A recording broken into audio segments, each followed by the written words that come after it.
So, good morning, everybody. It's not a very good morning. I'm sure the plants are very happy. So, the topic of today's session is the four Brahma Viharas, the divine abodes, or as it's known in the Tibetan tradition, as the four immeasurables. Immeasurable because our feelings are extended to all beings immeasurably. They're not just to a certain group, they're immeasurable. Now, I'm sure everybody knows what these four Brahma Viharas are. Is there anyone who doesn't know?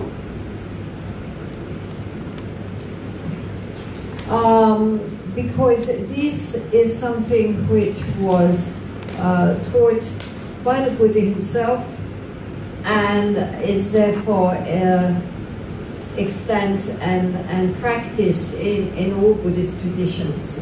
Certainly it comes, of course, in the Pali tradition and also in the Tibetan tradition, and I'm sure in all the various Mahayana traditions. It's a very established practice.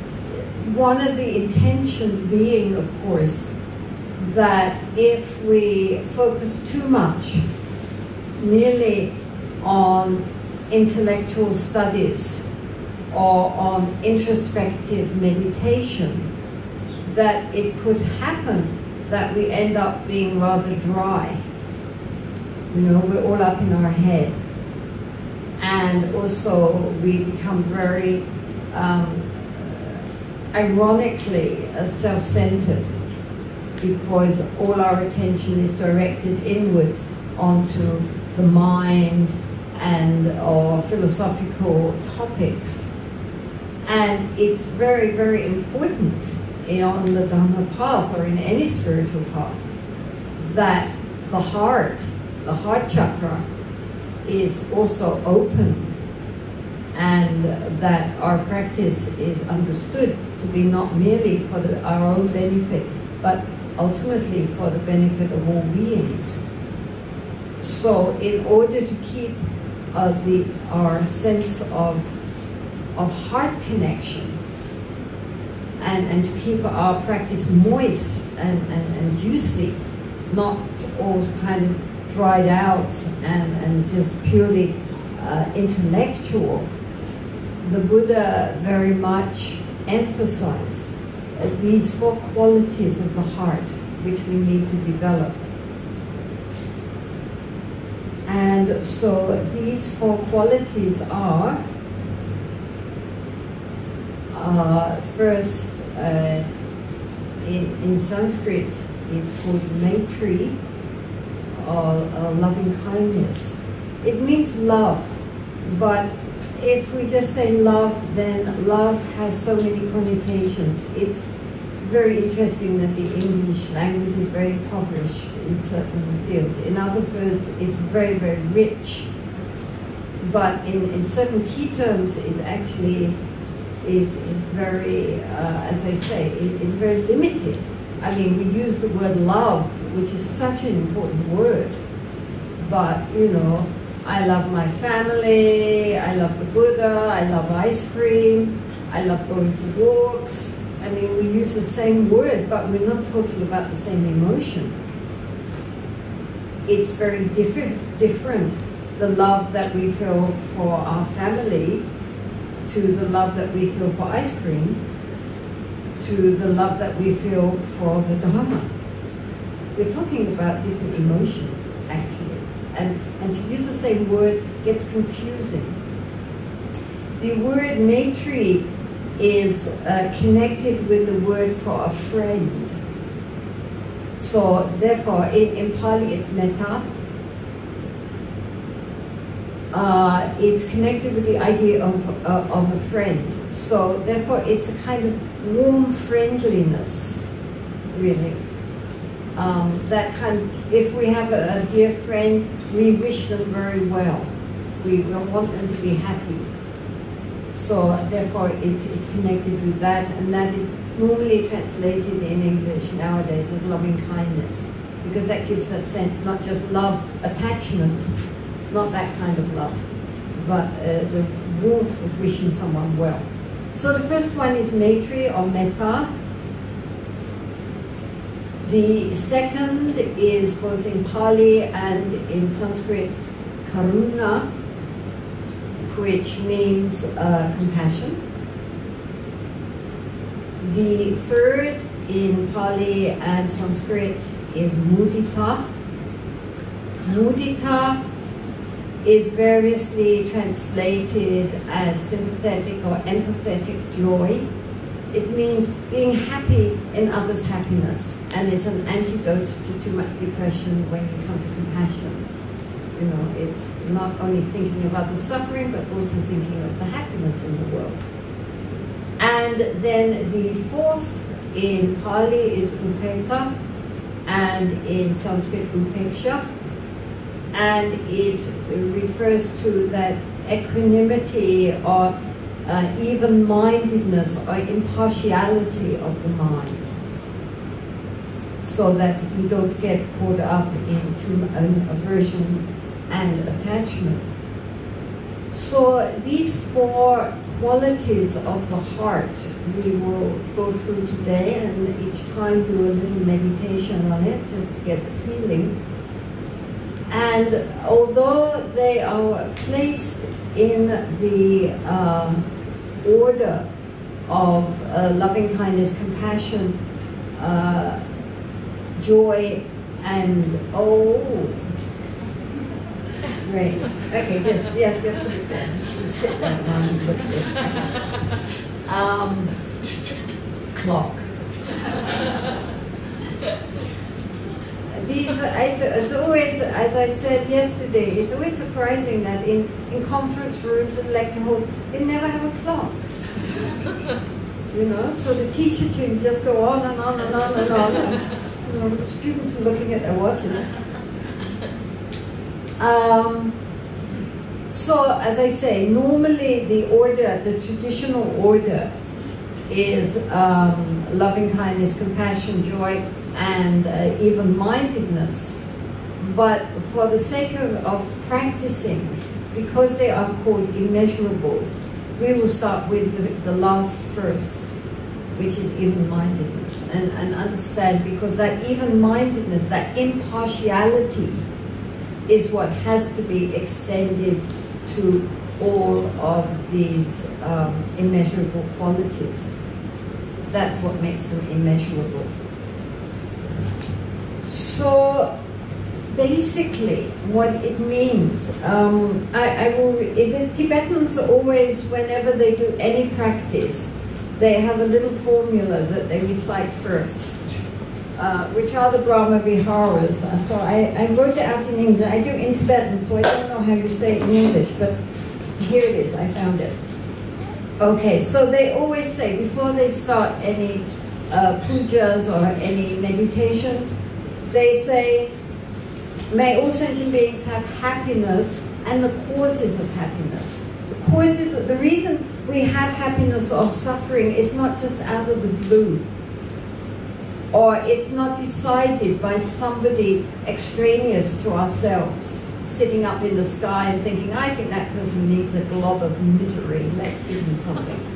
I mean, it's the causes of our happiness or our sorrow are, first of all, the previous actions which we have performed with our body, speech, and mind in this life and past lives, which is our karma.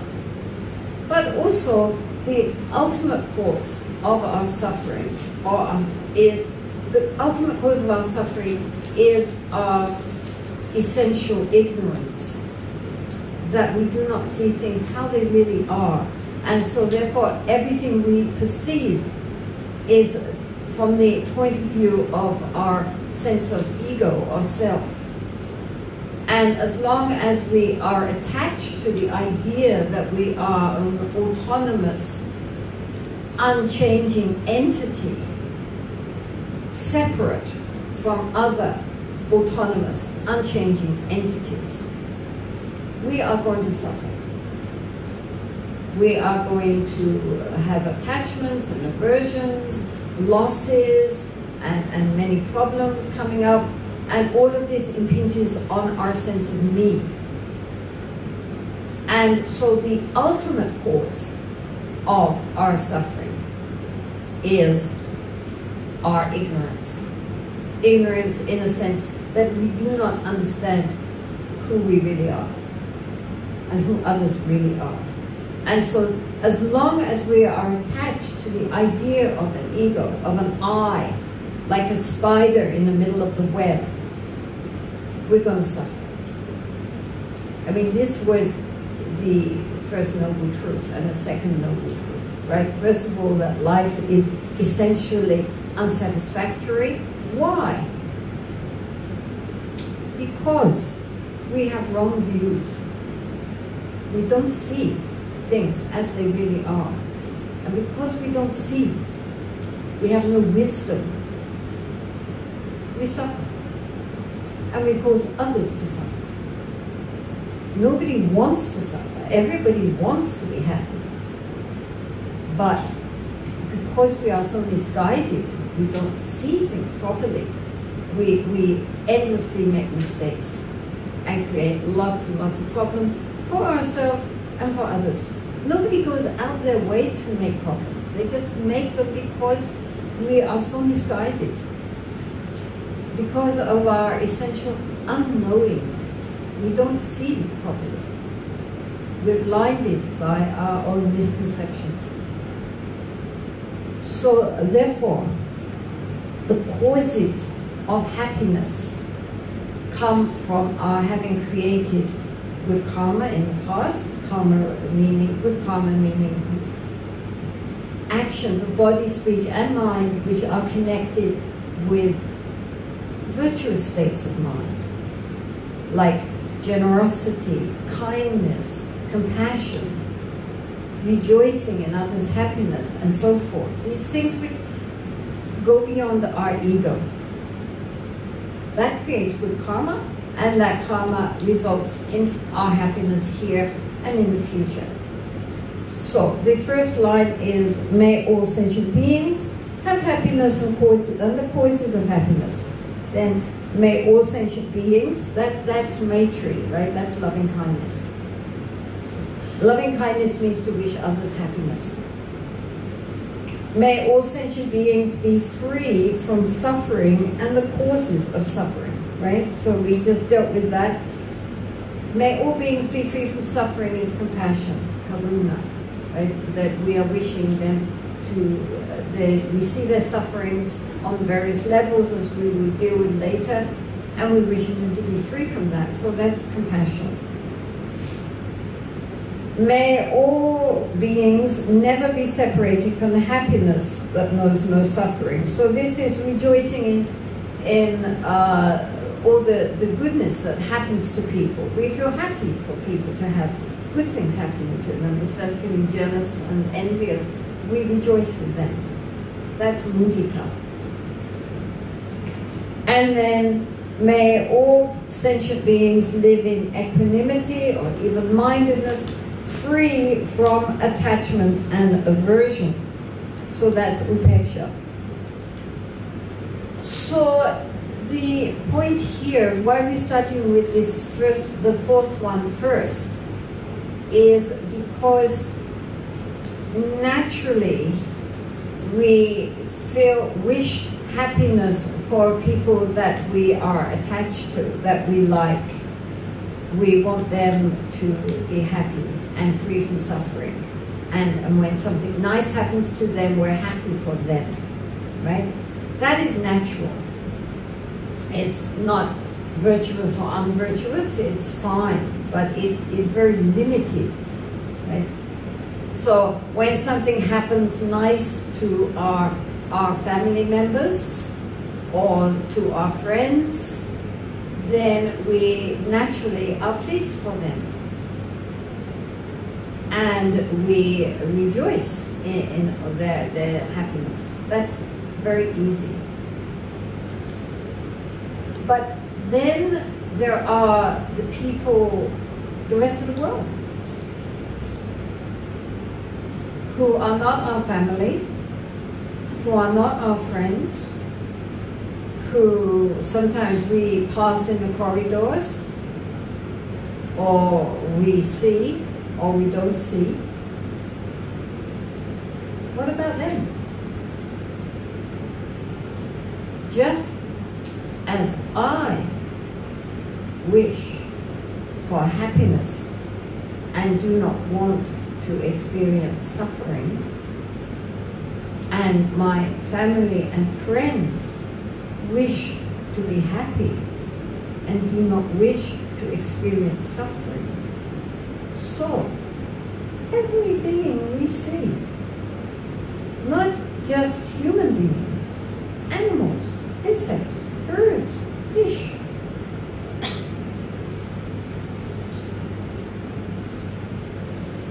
they all wish to be happy and not to suffer. I don't think there's a being on this planet who actually wishes to suffer. Even if they are masochists and, you know, apparently wish for others to inflict suffering on them, it's because that suffering gives them satisfaction and they hope it won't give them happiness. I mean, it's a perverted way. But everybody, no matter what they do, are hoping that that will bring them an inner satisfaction and happiness. So, therefore, it's very important for us to recognize that every single being that we meet, just as ourselves, wishes for happiness and doesn't want to be hurt. And then these are considered to be neutral people, people that we don't like or dislike. They're just people or things or animals. And we don't give any thought one way or the other what they're feeling. But if we think about it, we recognize that actually they're feeling just the way we're feeling. And then there are the people that we do have a relationship with because we don't like them. These are traditionally called the enemy. They are people who have caused us problems in the past or in the present. People who have done mean things to us or who we think might do mean things to us. People who we just don't like, maybe even we hate. So we would love them to suffer because they make me suffer.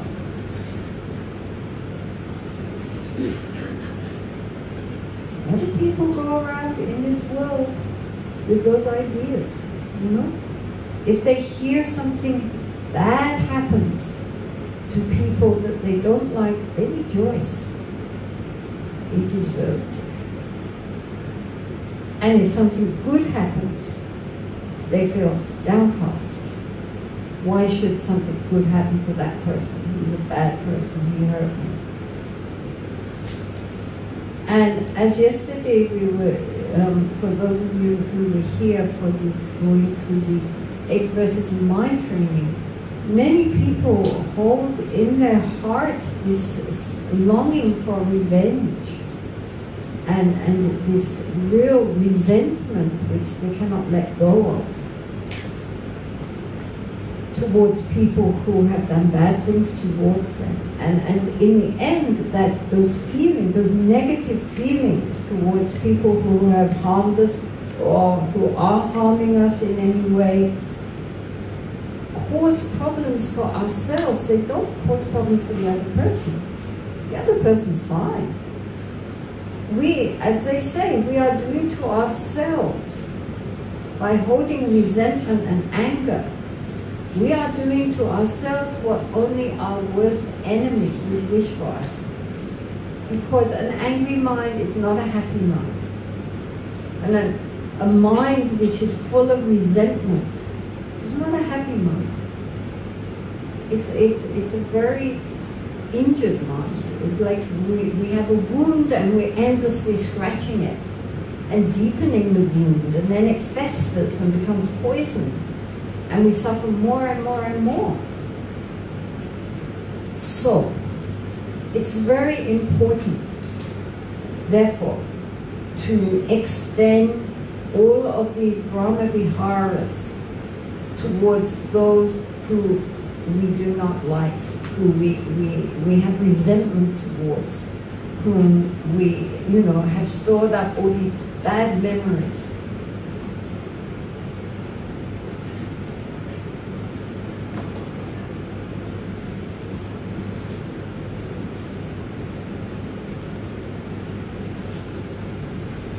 One of our emotional problems is that we become very attached towards people that we like and feel very strong aversion towards people that we do not like. And these feelings both ways cause problems. Now, many people can understand, right, that aversion is a painful emotion, and we would be better off without it. When we get angry, when we feel real anger and hatred rising in our mind stream, that is not a happy mind. It makes us feel very uncomfortable. If we carry on with it too long, then we start to lose even our friends. People don't like us. Oh, that's a very angry person, and they avoid us.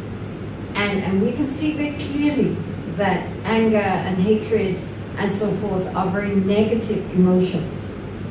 Everybody would agree. I mean, some people enjoy being angry, but basically it's a very negative emotion, and we can understand that.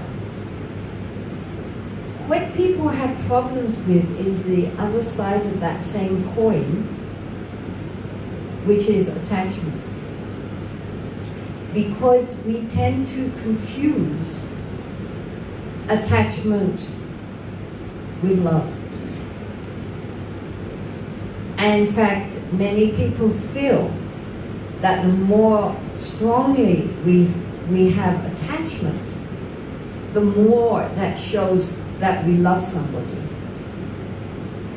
And this is a very fundamental delusion, because actually genuine love and attachment are opposed to each other.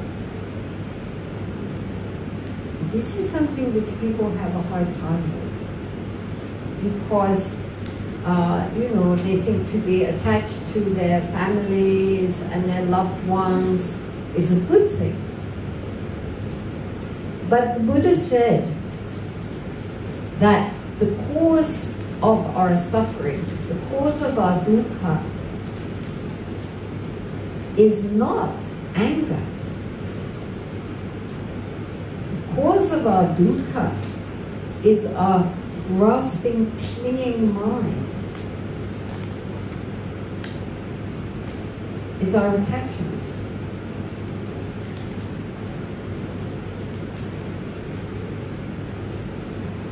We have to think about that one.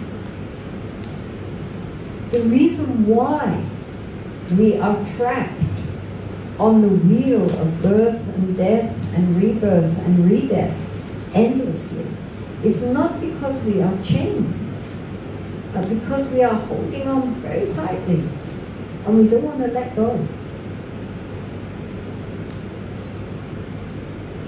So attachment is the cause of our revolving endlessly in samsara. So therefore we have to learn to be more detached. But detachment, in English at least, is a very cold term. And it sounds like, therefore, we don't care about anybody because we're detached. This is why the Brahma Viharas are very important. We see that even though our heart is detached, that doesn't mean that we don't love, we don't have compassion, we don't have joy in others' happiness. It doesn't mean that we become emotionally blank. So, attachment, and this is why it says we have to be free from attachment and aversion. Aversion we can understand. I'm talking about attachment because that's more difficult for you to understand. Why that is not right either. Why it causes suffering. Attachment is grasping and clinging. We have somebody that we love. Either our partner, our children, our parents, dear friends. Attachment says, I love you, therefore I need you, I want you to make me happy. Because of you, I can be happy. Genuine love says, I love you, therefore I want you to be happy. That includes me, wonderful. If it doesn't, never mind. Your happiness is what counts.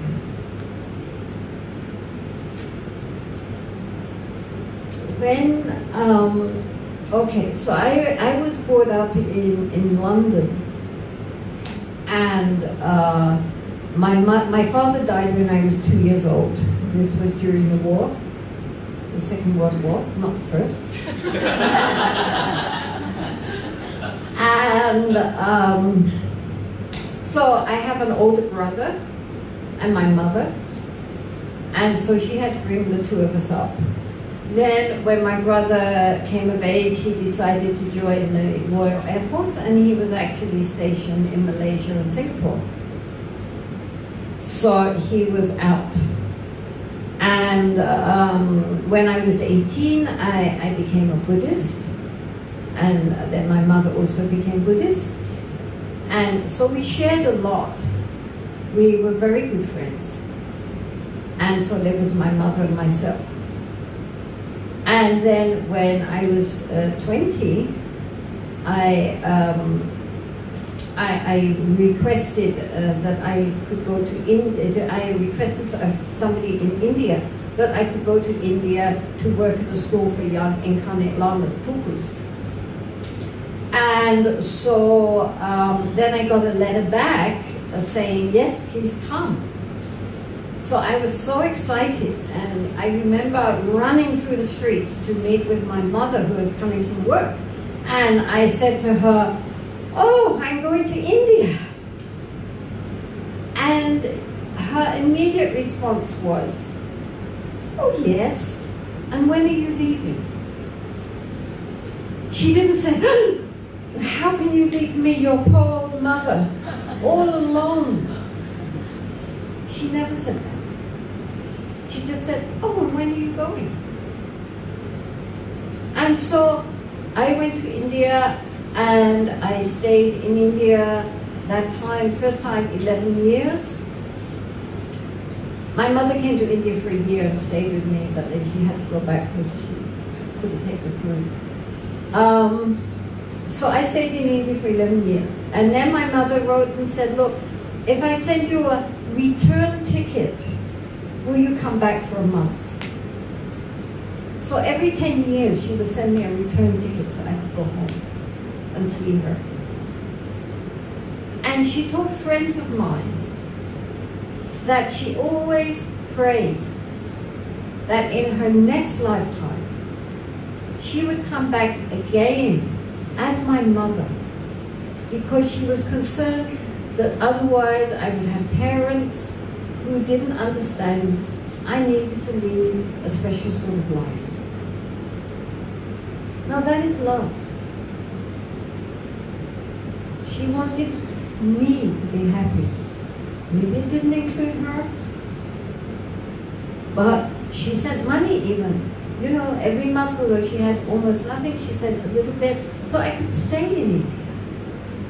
Even though in her heart, of course, she wanted me to come back, but she was beyond thinking of herself. Her love was for me and my happiness. That's love.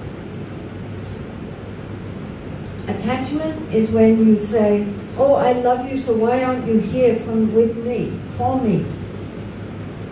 I need you. I mean, I know people who their parents write them and say, oh, I'm sick, I'm dying, come home. They go home, of course they're not sick or dying at all. And they've just, messed up that other person's, life for them. That's attachment and selfishness.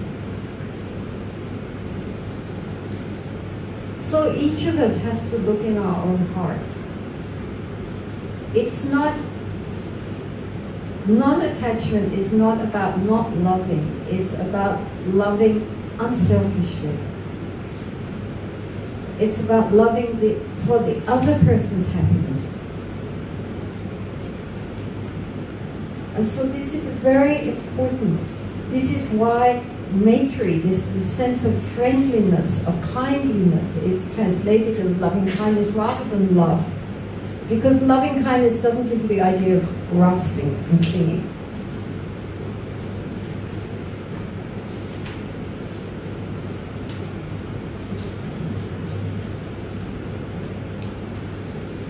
So all of these, everybody that we meet, we can see, thinking from their point of view, putting ourselves in their place.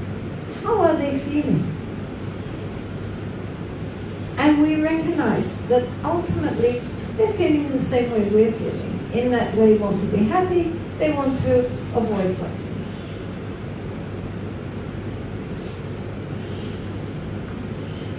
And so in order to make these positive emotions are not a bad thing if they're positive ones.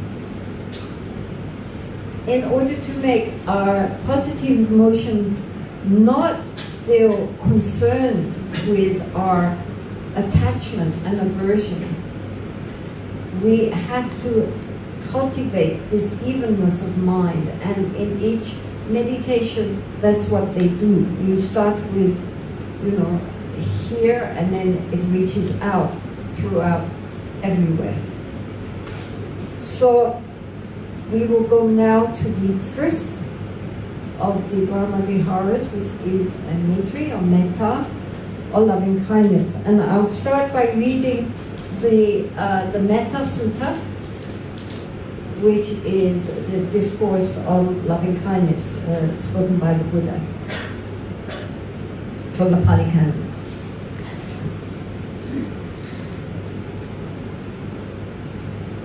This is what should be done by one who is skilled in goodness and who knows the path of peace.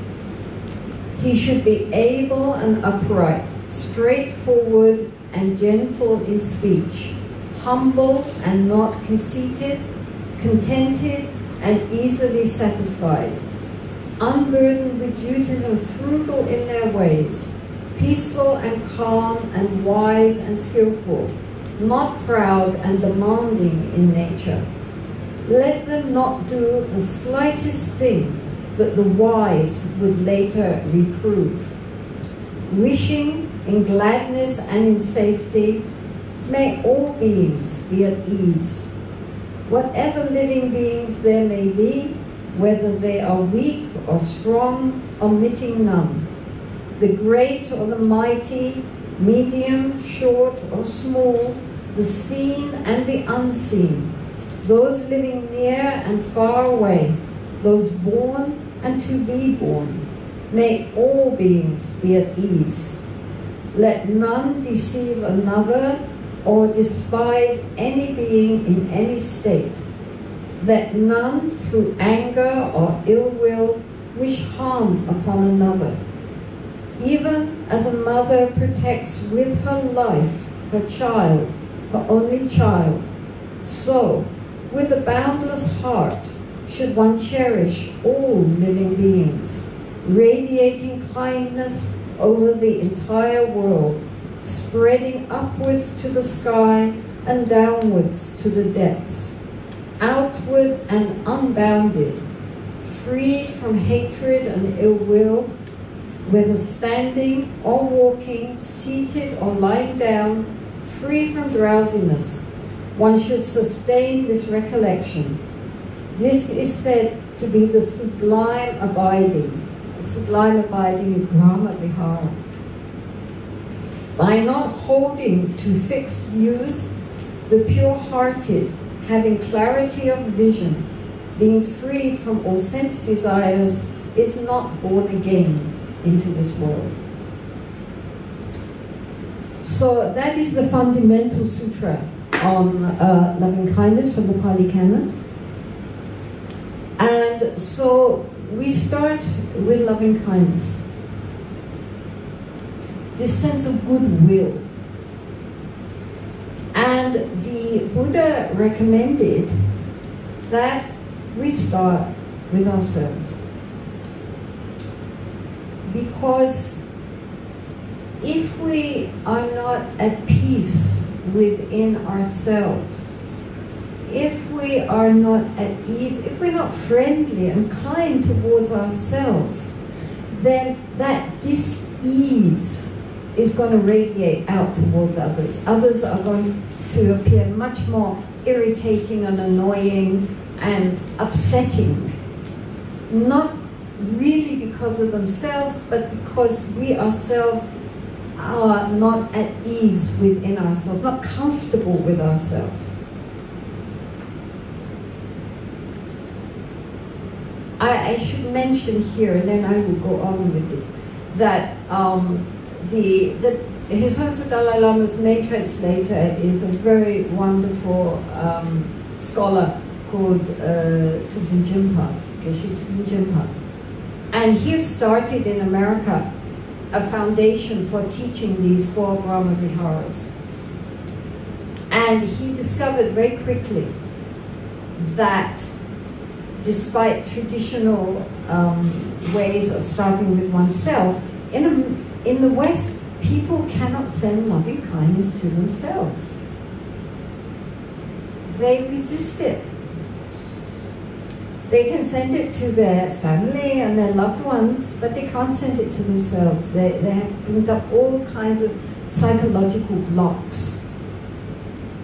So therefore he reversed the order, and he said, all right, first you spend quite a lot of considerable time sending love to someone you love. And everybody could do that. They could send it to their spouse or to their children, their parents, their good friends, their favorite dog or cat or anything. It doesn't matter who you love. You send a genuine feeling that you wish that being to be happy. Then when you have that glow in the heart region, which comes from really feeling a sense of joy, the thought that they would be happy, then he started to take that feeling and give it back to yourself. However, here, since we have many Asians present, we hope that won't be a problem.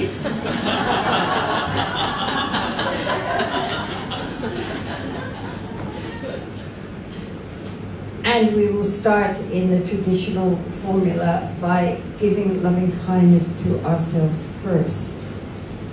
Now, as we dealt with yesterday,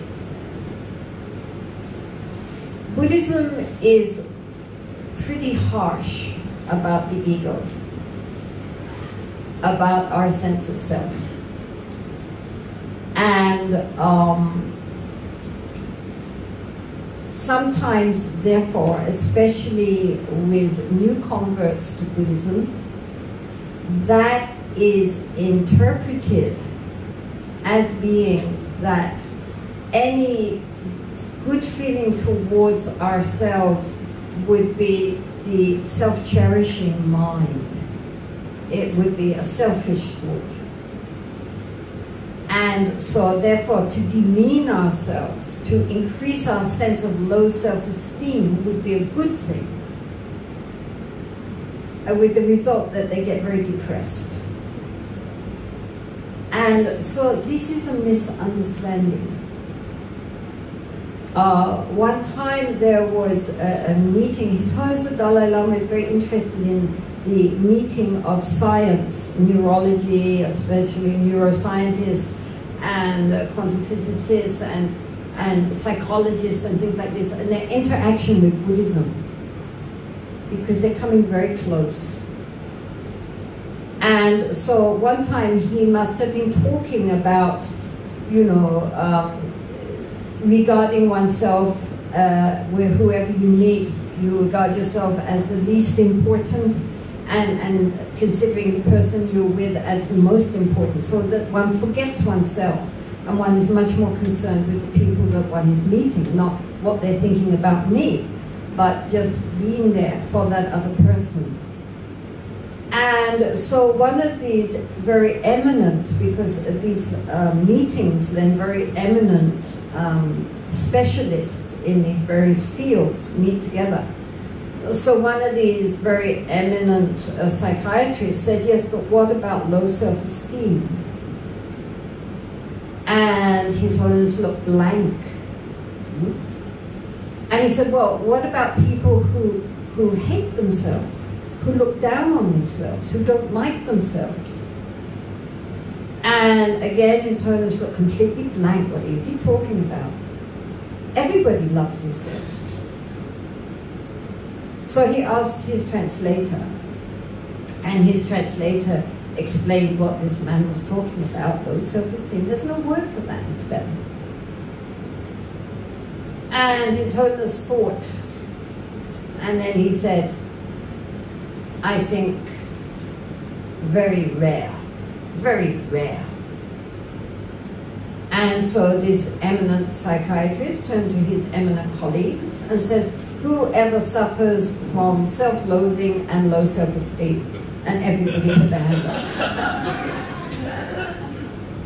Which was a breakthrough. Because in general and on the whole, among Tibetan society for sure, that sense of self-worth, the fact that everybody knows that ultimately they have Buddha nature, gives them a sense of well-being, even in the face of a lot of external problems. So it's very important to understand that when Buddhism is talking about self-cherishing mind, that other beings are more important than ourselves when we meet them, and so forth, it's not a matter of undermining our sense of self-worth. Shantideva said that there is a big difference between pride and self-confidence, and self-confidence is essential in the path. We have to believe that we are capable of walking the path. And what is walking the path is ourselves, I mean our ego. Our essential luminous clarity and emptiness of the nature of the mind is not needing to walk the path, because that's the path. I mean, that's it. It's our conventional sense of self, albeit rooted in ignorance, that is going to walk the path so that gradually that sense of self will dissolve. Right?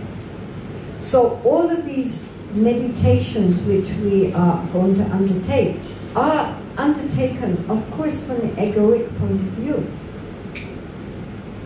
Right? You can't wish the nature of the mind, our Buddha nature, to be well and happy. I mean, our Buddha nature is naturally well and happy. That's the source of all our happiness. We don't have to wish it.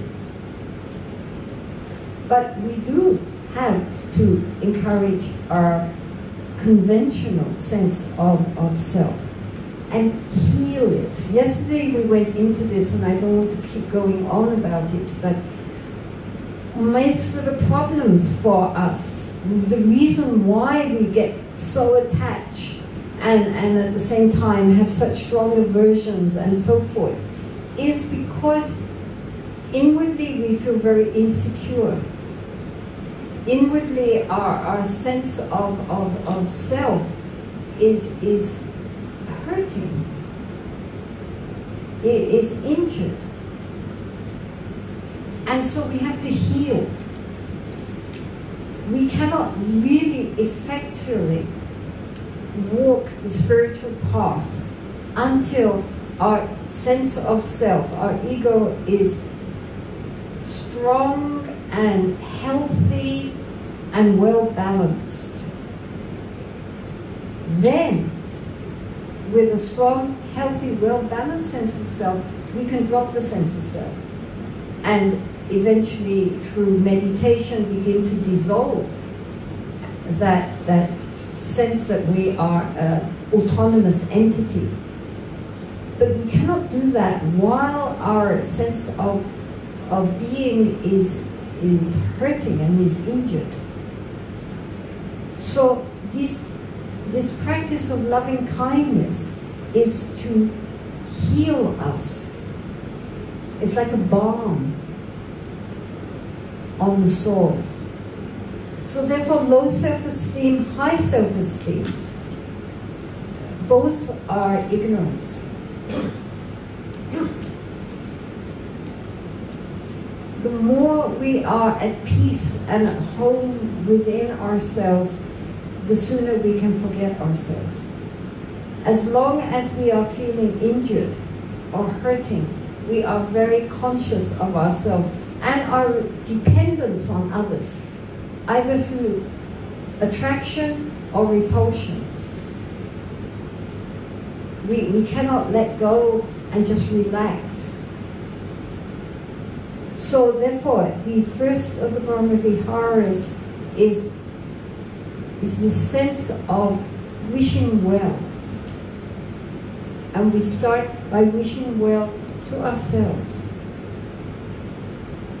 However one wants to do it, traditionally it is by, for example, repeating something like, may I be well and happy, may I be peaceful and at my ease, and just feeling that.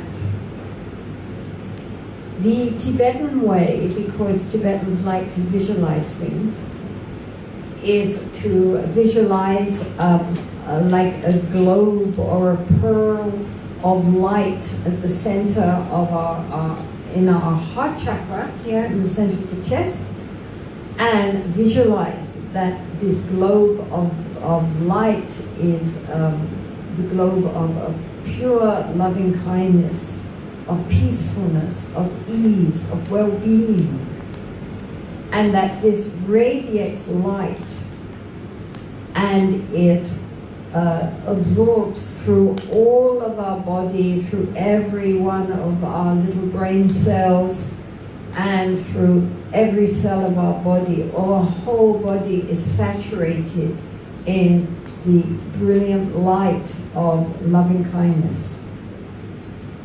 Right? So if you like to visualize, you can visualize that. Otherwise, recite, may I be well and happy, may I be peaceful at my ease, or anything which works for you. Anything, or just sit there and just imagine that, you know, just send feelings of love. It's this feeling that, you know, we have to forgive ourselves. If we, you know, so many people are so harsh towards themselves, much harsher than towards other people, and always criticizing and pulling themselves down. This is not a virtuous mind state. It doesn't mean that we're humble.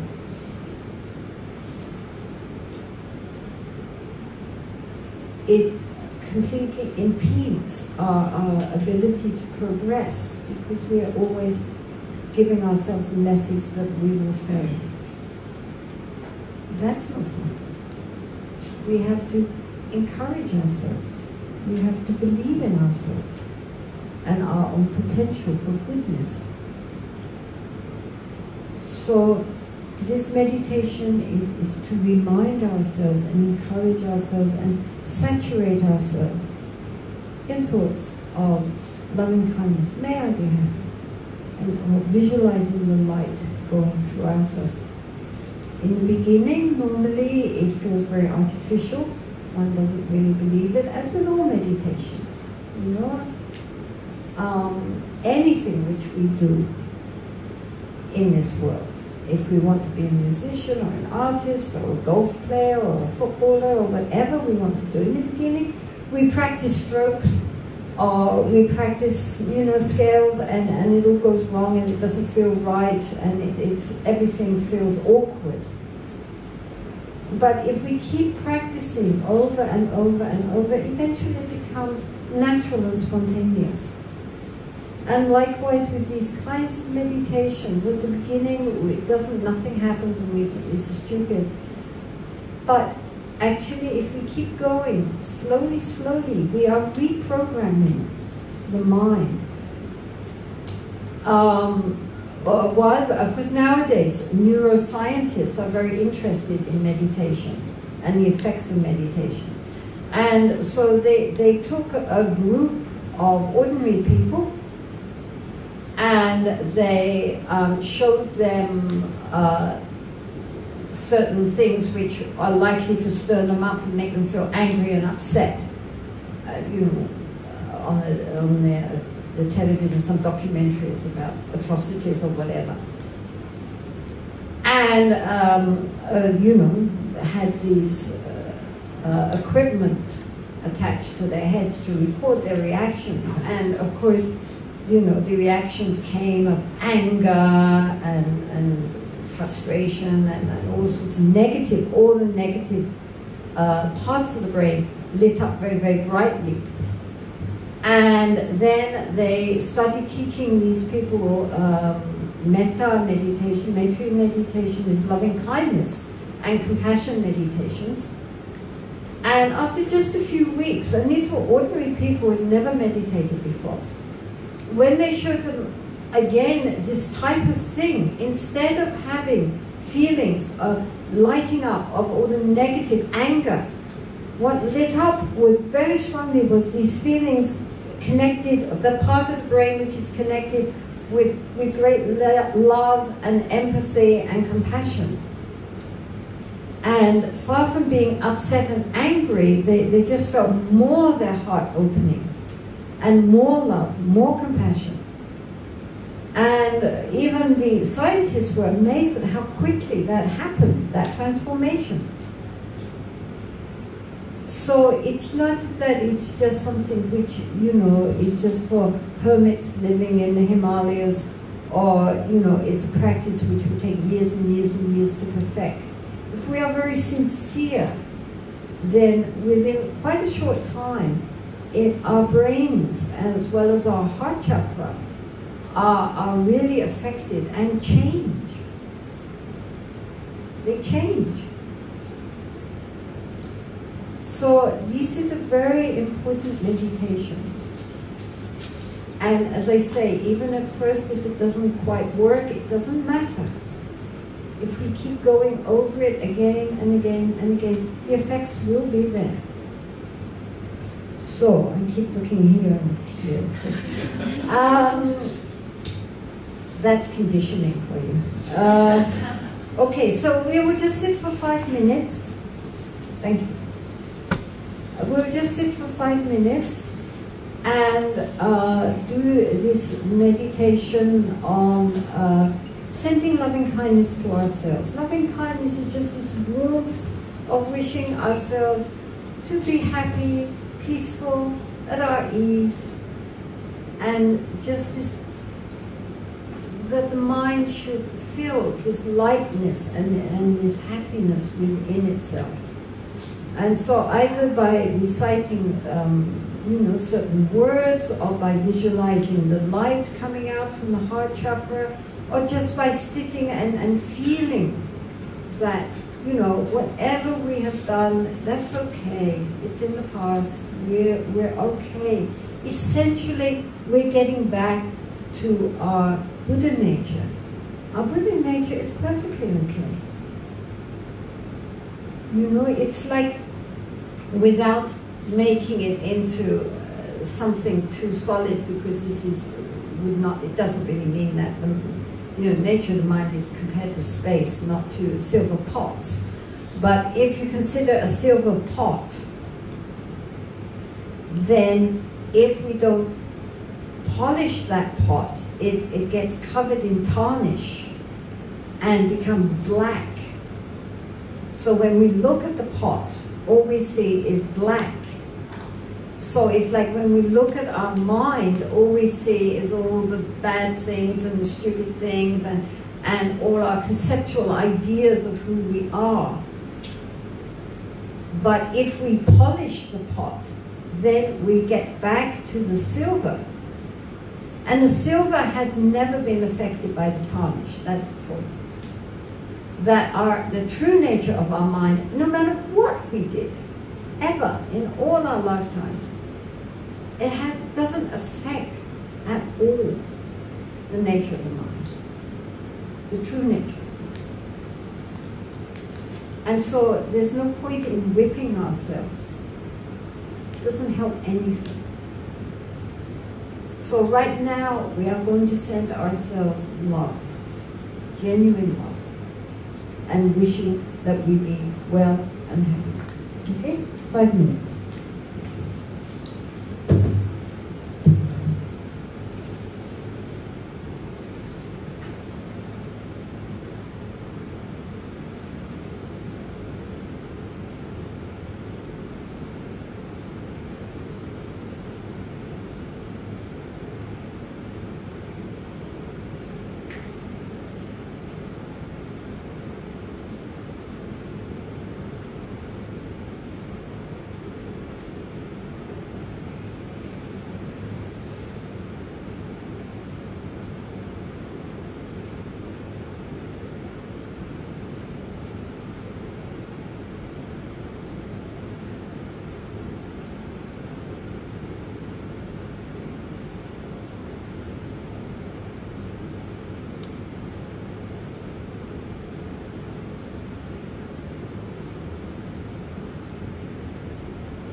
So the next object for a loving kindness is a relatively easier one perhaps, which is to think of someone that we are especially fond of.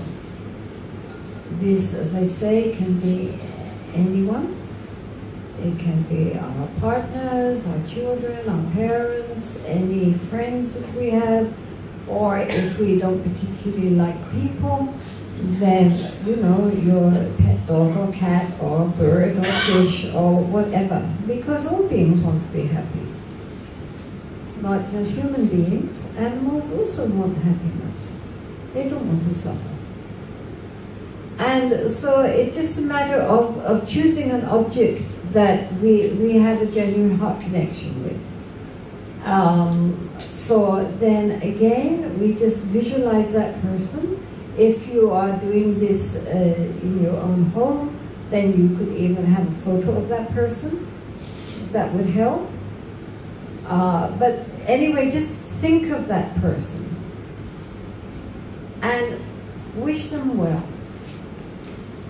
Again, thinking, you know, may you be well and happy, may you be peaceful and at your ease.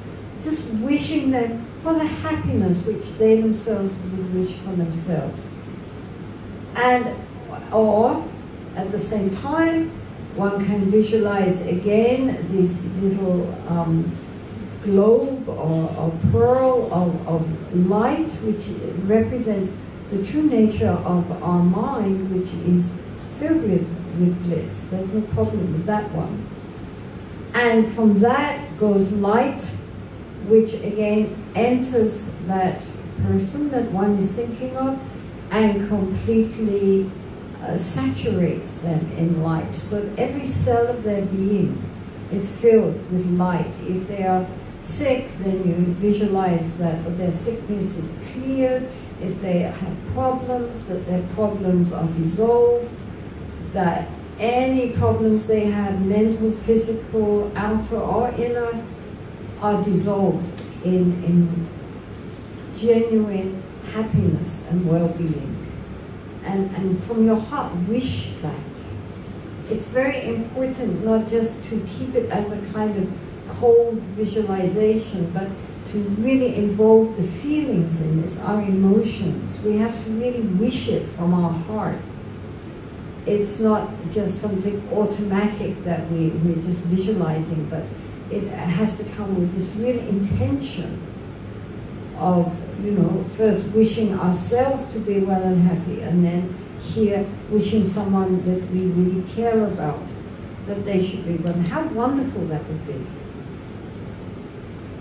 This is the point, that if this person was genuinely happy, how wonderful. So, again, this is not a difficult practice. We would sit and just think of somebody, and first it's easy just to think of one person so that there is, without attachment, but with genuine love, thinking of them. How wonderful for them to be happy. All problems gone.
So then we come to what is called the neutral person.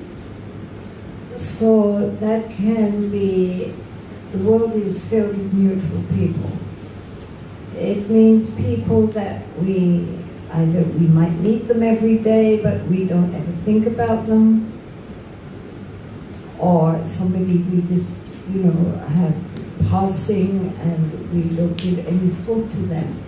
This person that we don't have attraction towards and we don't have aversion towards. They're just people. And so start to think about them.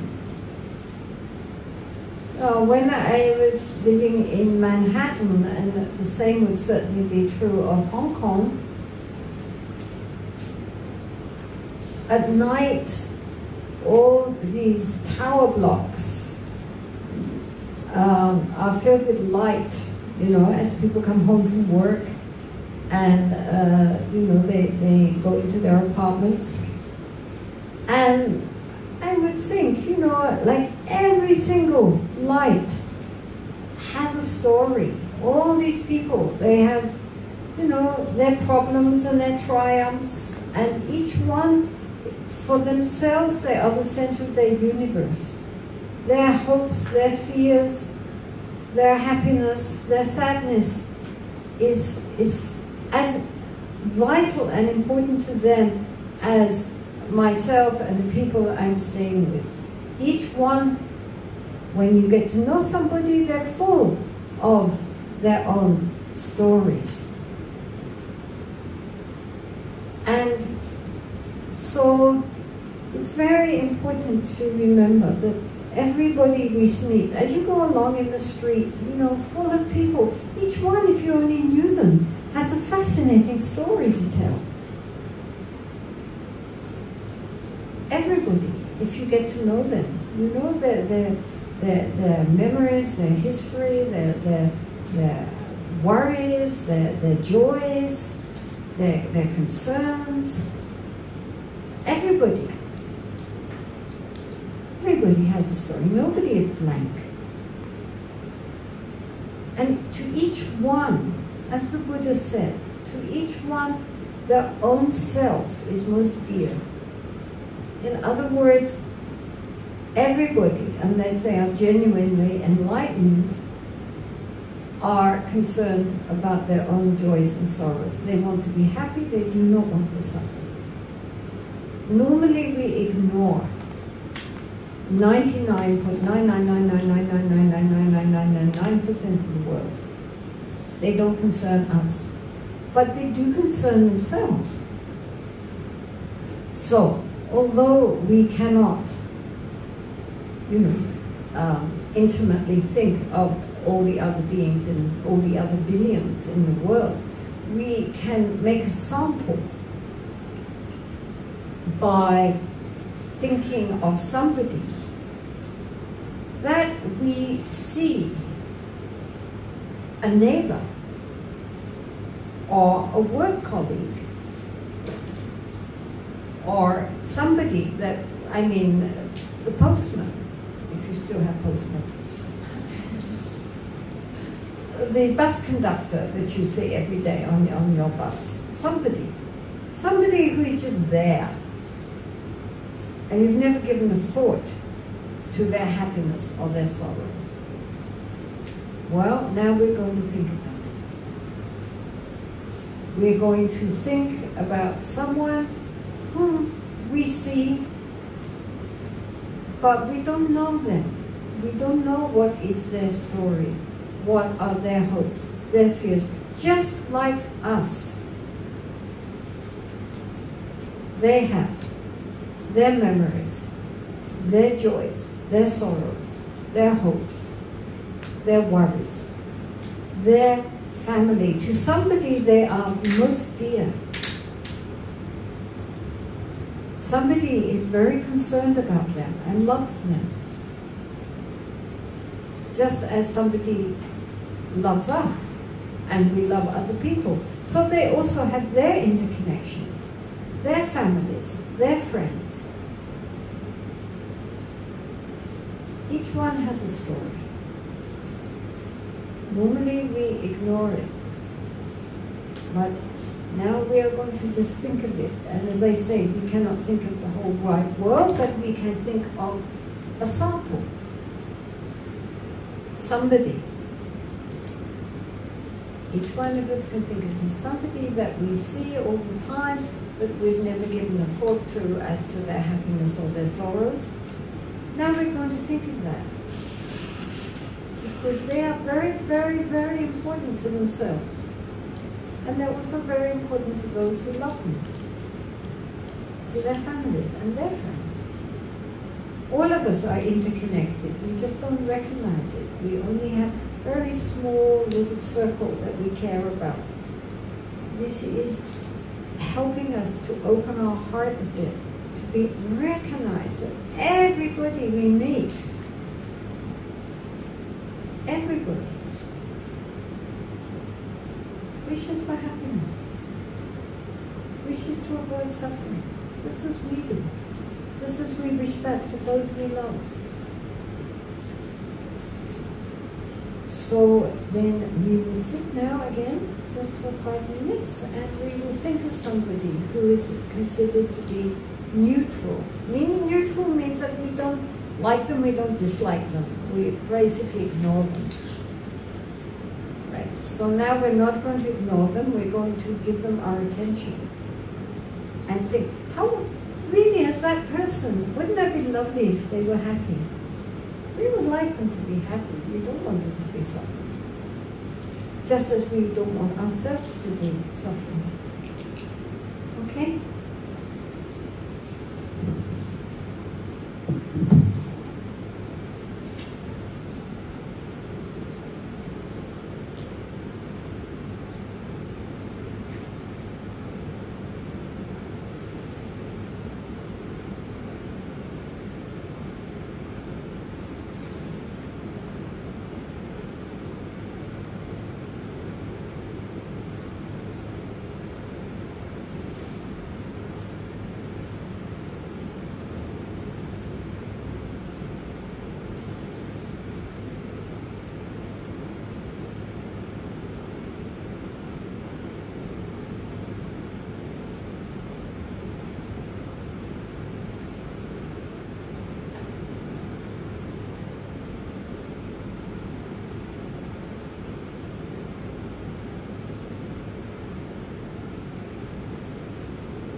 This practice of loving kindness is also very useful.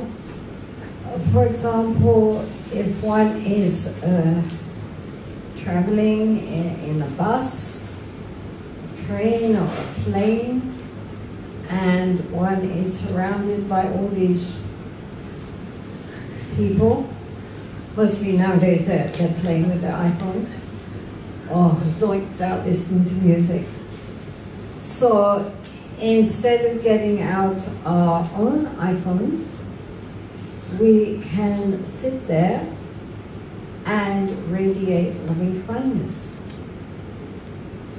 Sit there and visualize that from the heart chakra, this light is going out, and the whole, for example, carriage, the whole bus, the whole plane, train, whatever, or if we're in a traffic jam, then all the cars are just filled with the light of loving kindness and happiness. That all these beings, everybody sitting in that bus or plane has problems. You hardly can meet a being on this planet that doesn't have problems. It's not one thing, it's something else. Physical, emotional, financial, family problems, problems at work, problems at school. It's always something. So, to sit and just quietly, I mean, you don't obviously start sitting in full, lotus posture in the middle of the bus. Just, lean back and just visualize that all this light is coming out, which dissolves, or even for a while, all their worries, all their problems, all their tension, all their stress, all their concerns. It's all just, suddenly they find relief. Suddenly they find peace. The whole area is filled with the light of loving kindness. It's a much more useful way of spending our time than sitting there endlessly sending SMSs and twittering everybody and so forth. And also it rests our own mind, of course. By the time we get to our destination, our own mind feels much more at ease and unstressed. Also, we could do the practice of Tonglen at such times, which is breathing in all the problems in the form of dark light and then sending out well-being in the form of bright light. So Tonglen also, of course, this giving and receiving practice we talked about yesterday is based also on compassion and loving kindness. The compassion aspect being when we breathe in all their sufferings, and the loving kindness being when we breathe out well-being and happiness. So these kind of practices, it's not just for sitting on a meditation seat. At any time, if you're in an office, for example, where there's a lot of tension and people are very stressed out, then again, just to spend a minute or two sending out loving kindness and breathing in all the tension is very helpful. It does change the atmosphere. We shouldn't think that all our thoughts stay locked up in our brain or in our bodies. Actually, our thoughts have power if they are well directed. I mean, if one visits a place which has been for some time associated with something good, then you can feel that. That's why people go on pilgrimage, right? I mean, if they go to Bodh Gaya, despite all the chaos outside, when you get into the actual site, then you can feel the energy. And that's why people like to go there to practice and to meditate and to circumambulate, because they feel recharged. I lived for many years close to the city of Assisi in Italy, which is associated with St. Francis. And there again, despite the gross commercialism, all the shops selling tourist junk, nonetheless, in the places actually associated with St. Francis, both because of his own holiness and because after that, all the centuries later, people went there to pray and to meditate, they're charged.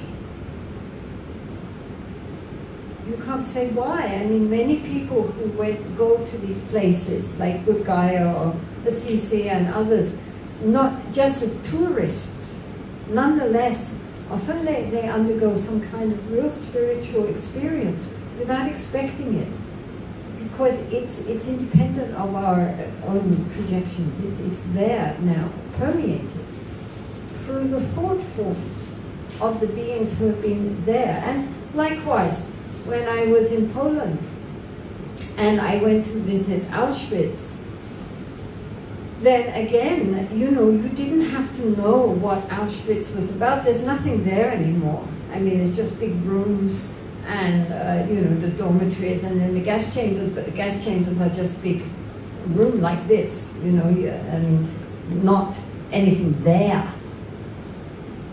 And yet you knew something awful had happened there. I mean, the heaviness in the atmosphere and the sadness, because not only of all the thousands and thousands of people who had been killed there, but then the generations after that who went there to mourn. And so that's there in the atmosphere. So we should not think that thoughts have no power, that they you know, just because we're sitting there thinking loving kindness or compassion, that it doesn't, maybe it benefits me, but it doesn't benefit others. This is not true.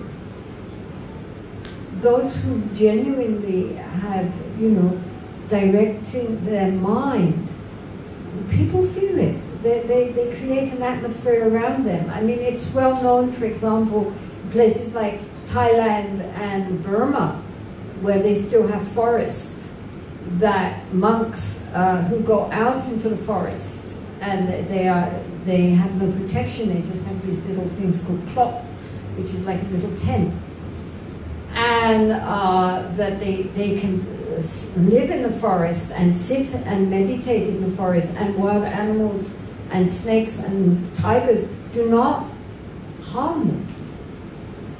In fact, there are many stories of people, you know, after meditating, opening their eyes and seeing a tiger or something just sitting in front of them, quietly, because they pick up these, you know, they do a lot of metta meditation. In fact, somewhere the Buddha says that if you are in a frightening place or a place with many wild animals and so forth, you should do metta meditation, this loving kindness meditation, because that will be your protection.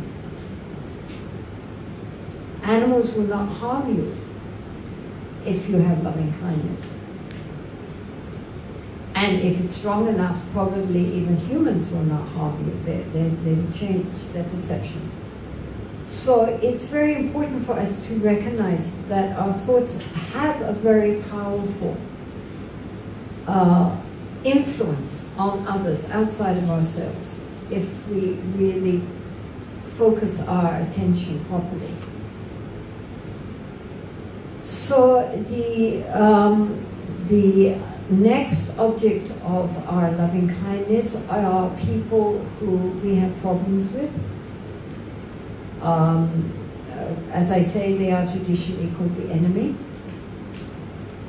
And they are people either who in the past did harm, or in the present are a big problem, and our normal reaction towards them is that of anger, resentment, or even hatred, wishing them ill. rejoicing if something bad happens to them. So now we are going to reverse that. We are going to think, if somebody does bad things to ourselves or others, what state of mind are they in that allows them to do that and think it's okay? And would we want that kind of mind? So then if we really understand where these people are coming from, it gives us the space to say, you know, this is a very sad situation, not just for me, but for them. They are creating also very negative karma and are very deluded. So wouldn't it be nice if, rather than that, they could really be peaceful and at their ease and happy? Because that's what they would like. And that's ultimately, if they were genuinely peaceful and happy, they wouldn't do the bad things that they have done. So it's not just being simplistic. All beings ultimately want happiness. And we cannot make all right, all those beings can be happy, but not that one. A friend of mine was teaching in America on loving kindness, and one of the people there, his family had died during the Holocaust, and so he said, all right, I will send loving kindness to everyone, but not Hitler. And so the teacher said, yes, sorry, Hitler too. No way, Hitler. No, you have to wish for Hitler also that he should be well and happy. No. So then the person, he said, I cannot sit and, in all honesty, wish happiness and well-being for Hitler. So he got up and he left. And then after an hour or so, he was on the road and he called up and he said, never Hitler. And then after half an hour or so, are you sure Hitler? Yep. And then, really? Yep. Okay. And then he came back and finished. Because no matter what someone has done, first of all, they all have Buddha nature, but they are so removed from it. And ultimately, in all our past lives, we have done just about everything. Who are we to judge? The reason why we suffer now is because of things which we have done, usually to others, in the past. No one could hurt us if we hadn't got that interrelationship with them in the first place. It's not that if something bad happened to somebody, you can say, oh, well, it's all your own fault, you've made lots of bad karma, so too bad for you. But nonetheless, we have to recognize that we are the heirs to our own destiny, so to say. We cannot, something doesn't happen to us just out of the blue. There are reasons for that to happen. There are causes. Maybe it happened so long ago we don't remember. I mean, mostly it happened long ago we don't remember. In our past lives we've done everything. We've had so many lifetimes. And just about anything which we can do, good or bad or indifferent, we've done it. And all those seeds are there, connecting us also with other people. You know, what we did and why we did it and who we did it to. And it's beyond thought.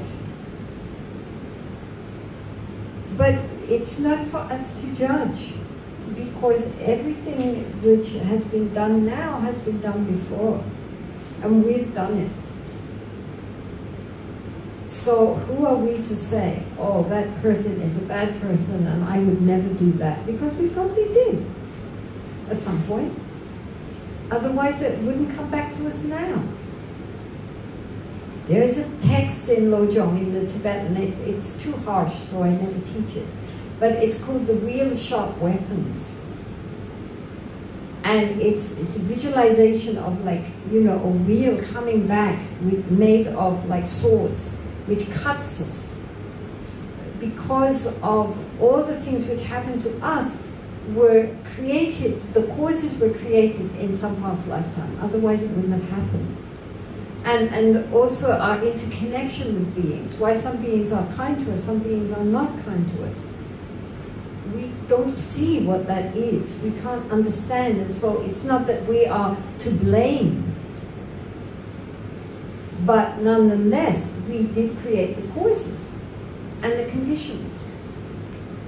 So if people are not kind to us now and have done mean things, there's a reason for that, beyond our present lifetime, if we could only see it. So therefore, you know, who knows what we did to them in past lives? So who are we to judge? They are going, the result of their own karma, and what they are doing in this lifetime also will have results in the future. So that will take care of itself. Meantime, if we spend our time feeling resentment and anger and frustration and just playing over and over and over again the same scenario of what they did to us to hurt us or to harm us and so forth, we are harming our own self. We are not affecting them. So it doesn't make sense. It's really not very intelligent. So what we need with that poison is to apply an antidote. And this antidote is this quality of forgiveness and loving kindness, wishing them to be well. When you have acid, you have to apply an alkaline to neutralize it. Otherwise it just goes on and on and on, not just this lifetime, but future lifetimes. You're going to get caught up in the same problem again. So better finish it in this lifetime. And the only way to finish it is by letting go.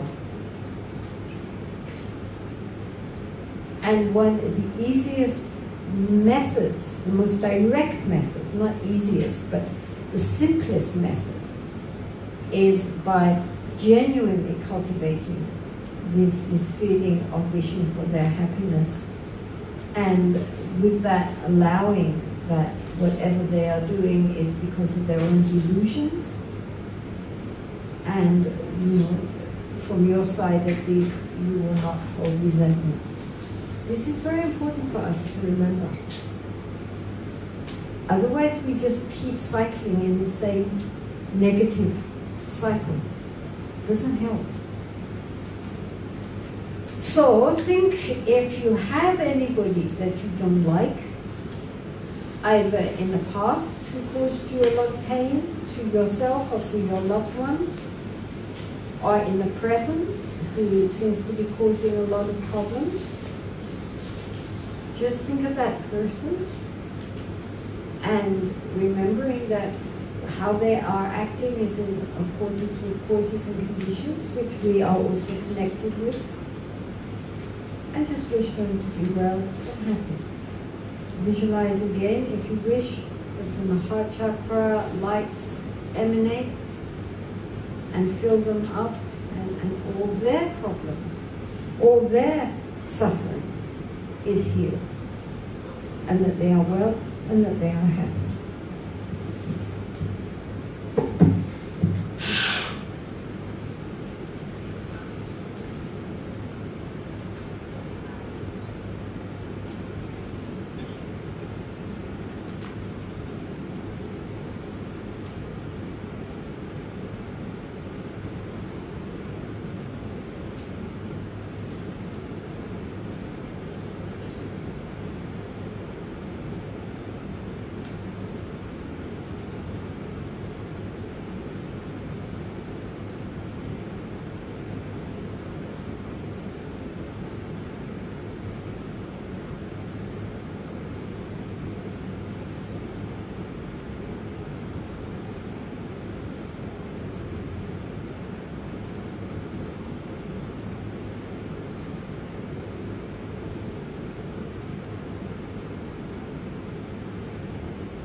So then finally we should imagine that this light, which is streaming from our heart chakra, is radiating out in all directions, in what is called the 10 directions. That means the cardinal points and the intermediary points, above and below.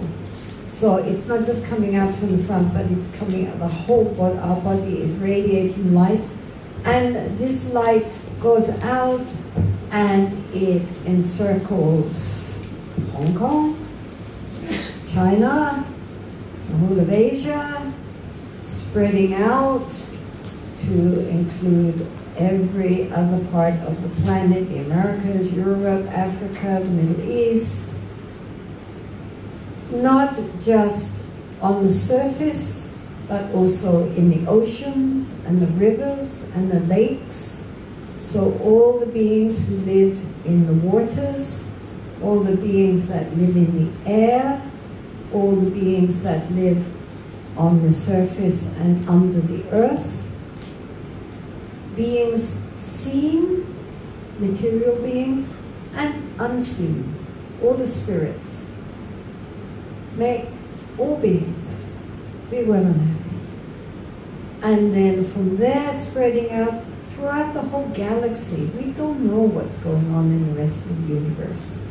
But all those beings out there, whatever form they may take, may they also be well. May they also be happy. May they also be peaceful and at their ease. So just now, just visualize this light radiating out, completely encompassing the whole globe, and then radiating out and illuminating the darkness of the galaxy. Like you turn a light on and suddenly all the darkness is gone. Okay?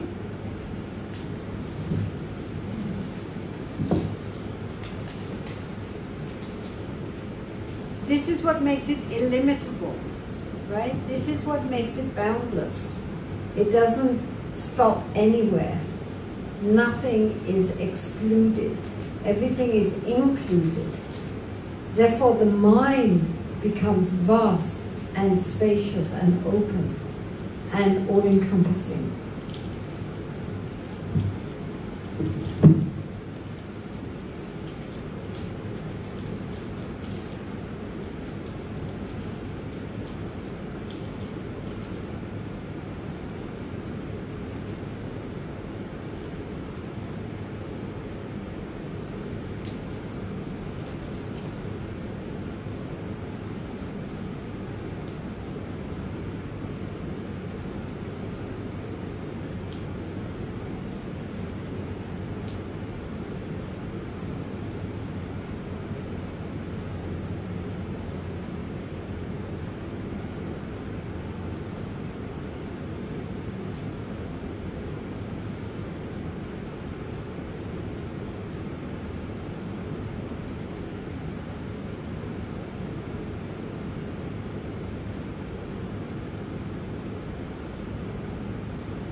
So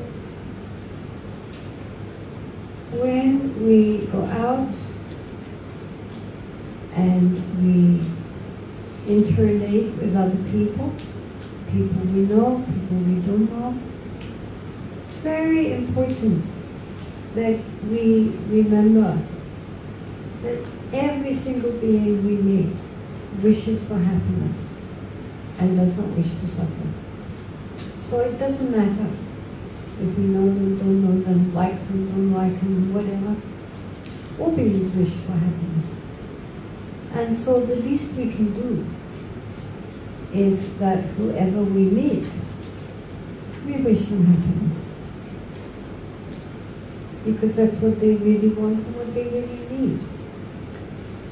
And so this connects us with all beings. A common wish. Unfortunately, most people don't know where happiness lies, genuine happiness.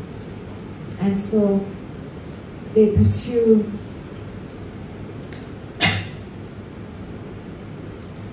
spurious happiness. Happiness dependent on pleasures of the senses, which gives happiness for a very short time, and then again the same problems arise. Doesn't solve the problem, the deep underlying reason why we are not happy.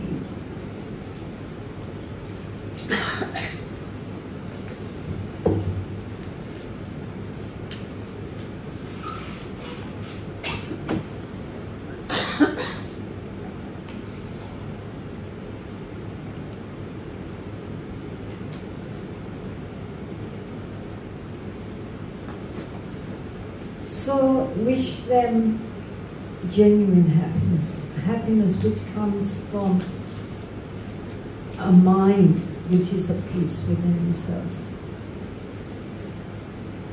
It doesn't take any time, doesn't take any great meditation or skill. All it takes is that we remember that everyone that we see is just our mirror.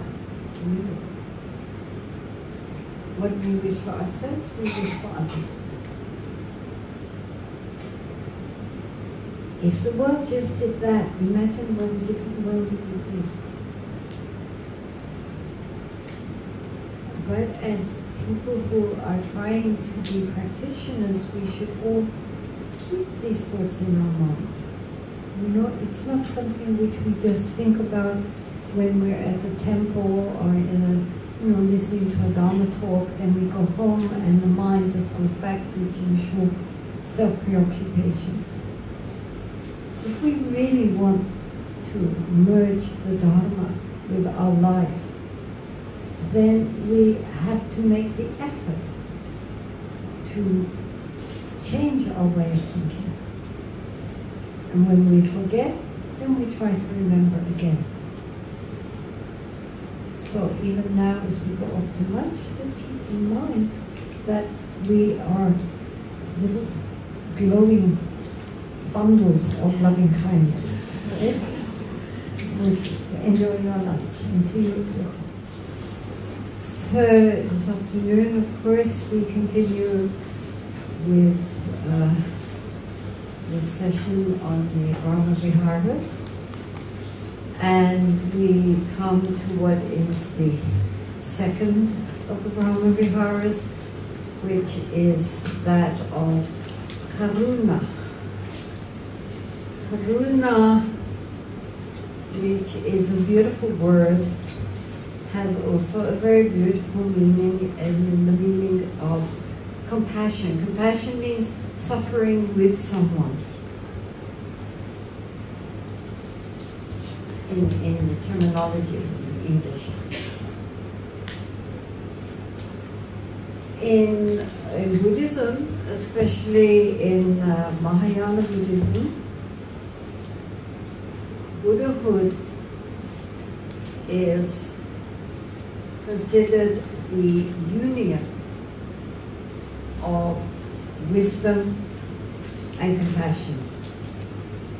Purely wisdom alone or purely compassion alone will not result in total enlightenment.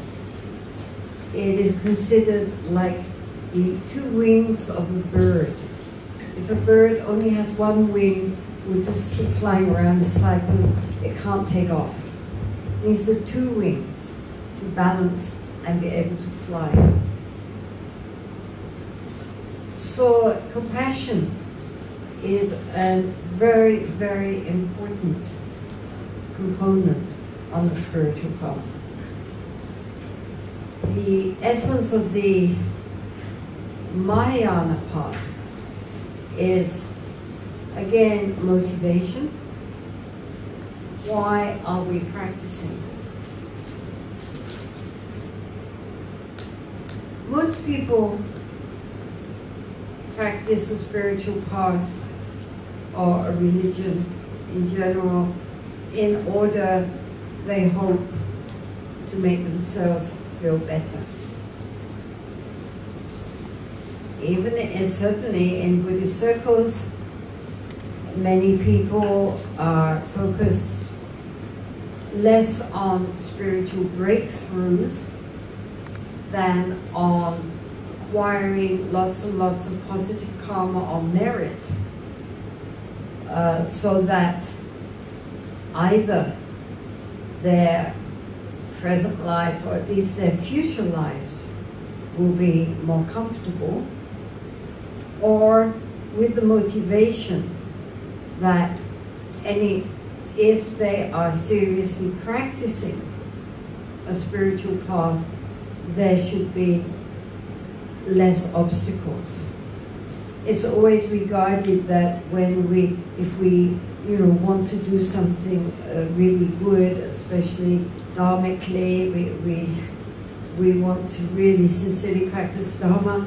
But if outwardly we have many obstacles, either physical obstacles that we can't find a teacher, or we can't find a good place to practice, or there's a lot of opposition from our families, or externally it's difficult for us to practice, or internally when we try to practice and meditate, again we have too many inner obstacles. It's not everybody has obstacles. Nobody just sits down and immediately goes into samadhi. I don't think. But some people have extremely many obstacles from their inner psychological patterning. And all of this is regarded as due to a lack of merit, a lack of good karma, sufficient good karma.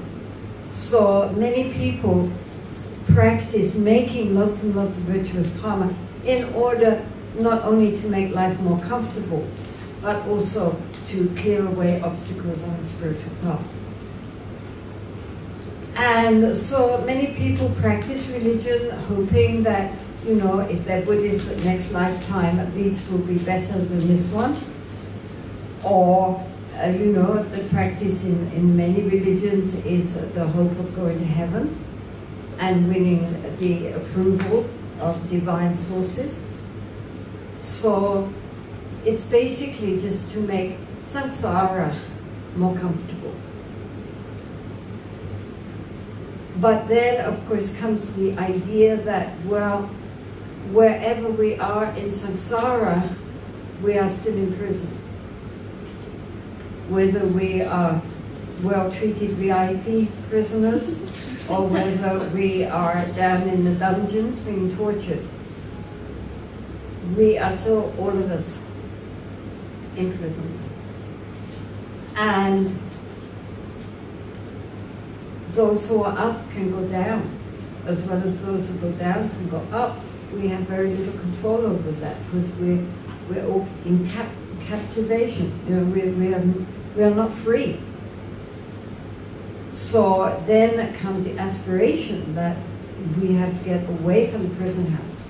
We have to get out. So that second level of motivation is how to escape from the prison house of samsara and to attain to liberation. And liberation means basically that we see through the delusion of our ego, because it's our egoistic attachment which causes all our problems. All our mental afflictions, our anger and greed and desire and jealousy and all these afflictions are created because of our clinging to our self-image.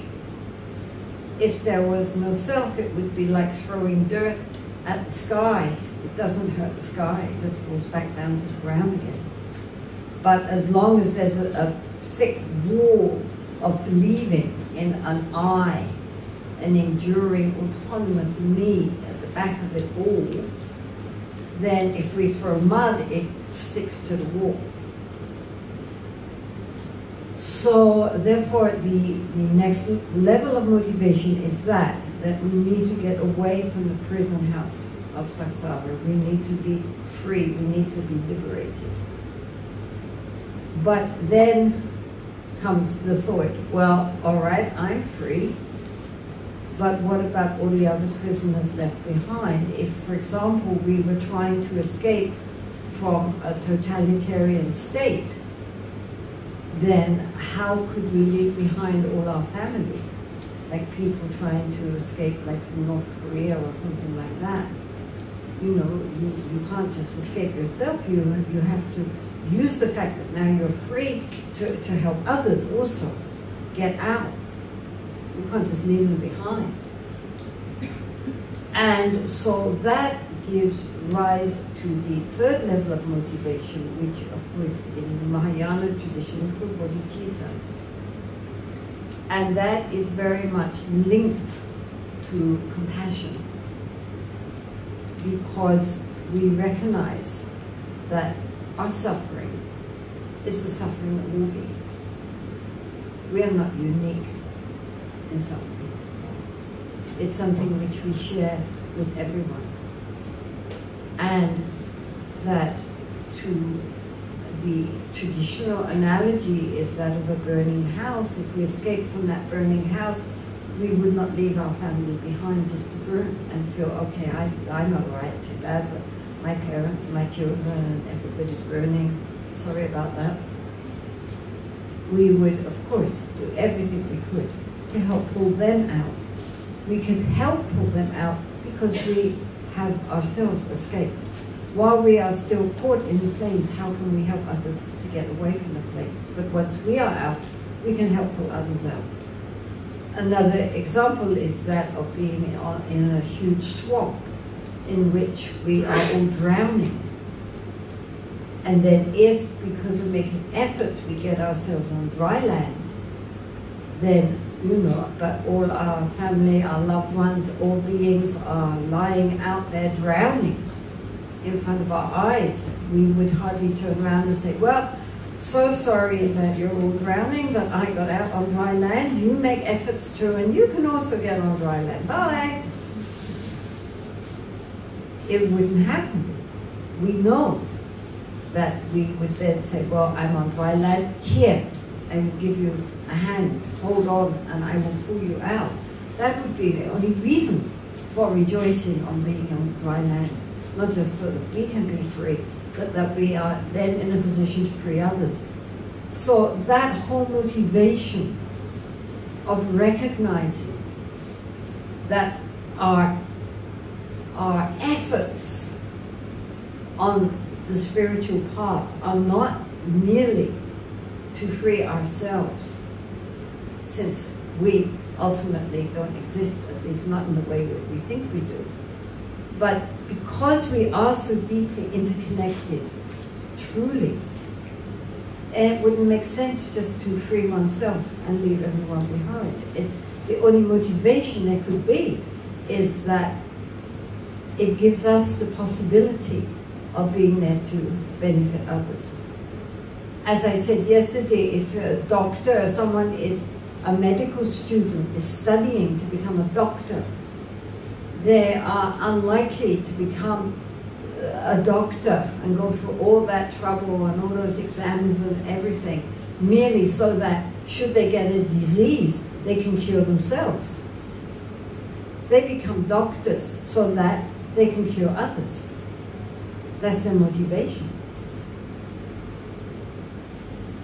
And likewise, on the Dharma path, our motivation should not merely be to make ourselves feel better, but so that we are in a position that we can also help others along the way. So that underlying motivation is that sense of inner connection based on empathy. Empathy is a very important quality. Empathy means that we really feel with others. You know, we see another person suffering and we feel their suffering. We're not indifferent. We don't just walk away and say, oh, that's their problem, they probably made lots of bad karma, it's so too bad. But we feel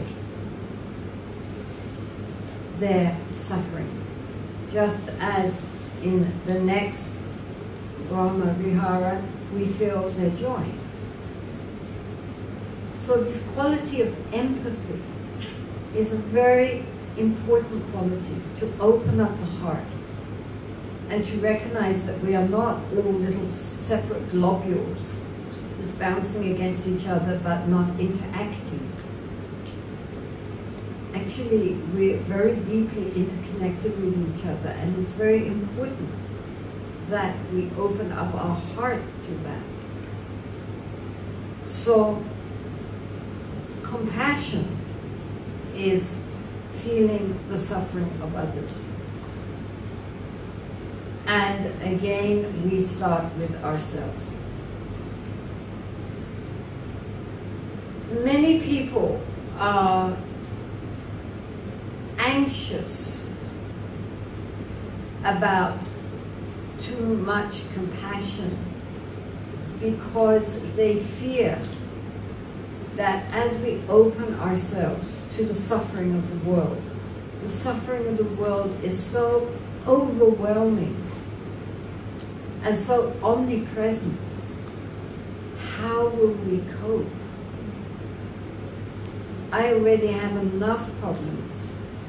If I start thinking also about the problems of everybody else and really feeling them, I would just go into deep depression. And many people who work in the social services for the deprived, for, you know, street people, drug addicts, refugees, cancer wards, animal rights, they often end up really very burnt out because they are just overwhelmed by the misery. And not just the misery, but the indifference of those who have caused the misery. I mean, people, especially in like human rights, you know, the staggering cruelty of human beings towards animals who cannot voice their distress. It is quite shattering. Nice people who do the most awful things. And so people are afraid to open their hearts because it all seems too much. But as I said at the beginning, we must remember that Buddhism is conjoined with wisdom. And it is this wisdom aspect that prevents us from giving in to despair. The wisdom aspect which comes from our practice of other forms of meditation, so that we gradually begin to access deeper levels of our own consciousness. And in that way, begin to see things more truly how they really are. And in that way, it creates this balance so that people do not burn out, they do not get stressed out. They are able to balance that with this inner understanding coming from the heart.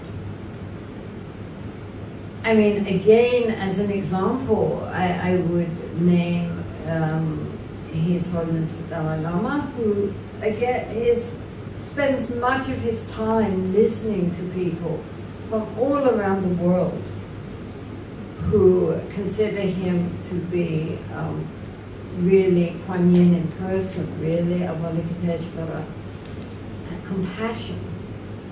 And so they come to him, all these people from all these disenfranchised nations, to pour into him their suffering and the suffering of their people. And when he listens to them, he hears them. And he weeps. He feels their pain. But then 5 minutes later, he's joking with them and laughing, and everybody, you know, his laugh is very famous because it comes right from the depths of and everybody laughs. And these same people who went into him in tears come out smiling and laughing and feeling somehow released from that heaviness. So the point is that if we only have compassion with no genuine wisdom, we take in all this darkness and it sits there inside us like a big heavy lump. And then we just feel horrible. And we don't, you know, it's like having a very heavy meal which we can't digest. It just sits there inside us. It doesn't help the people who are suffering, and it doesn't help ourselves either. It is not helpful just to bring in all this suffering and having it just sit there inside us. In the end, we are unable to even act because it's so heavy inside us. So this wisdom aspect of it is the aspect which takes that heavy lump and dissolves it. It doesn't, it's like if you have a heavy lump of dough, you know, a big heavy lump of dough, and it's very heavy, it's indigestible. But if we mix with it some yeast, right, then the whole thing lightens up. It's not that we're throwing the dough away. We need that dough. But we need the dough with the yeast. Then it can be baked and made into bread. Chinese are horrible at making bread, but you get the idea.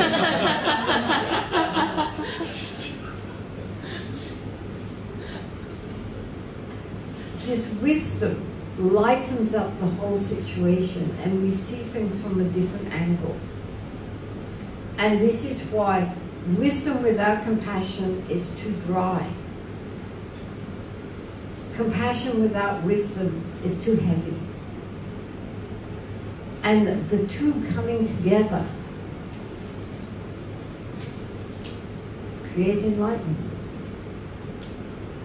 So, therefore, many people now in the helping professions, you know, as a social activist and so forth, also do meditation retreats. It helps us to process and digest and be nourished rather than overweighted and in the end just weighed down by all this suffering. We have to be able to process it so that it opens up into deeper levels, which ultimately lead to an inner sense of peace and joy. This is why when you meet great masters of any tradition, any religion, and genuine masters, on the one hand, when you look in their eyes, you see it. There's tremendous compassion and love, but at the same time, a joy.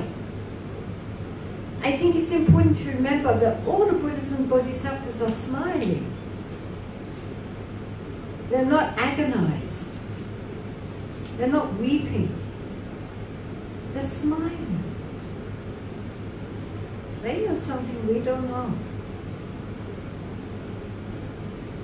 And it's not because they're not compassionate. Even Kuan Yin, who is the emblem of the deepest compassion, her whole meaning is compassion, but she's smiling. Isn't she? You know? Because she knows. Because she's not just compassion, she's also understanding. She sees things not just at the mundane, superficial level which we see, but she sees all the way down, all the underlying causes, and of course, she exemplifies the genuine realization of emptiness. That's why the Heart Sutra is dedicated to Kuan Yin. Even though she's actually represents compassion, there she is standing in the place of wisdom.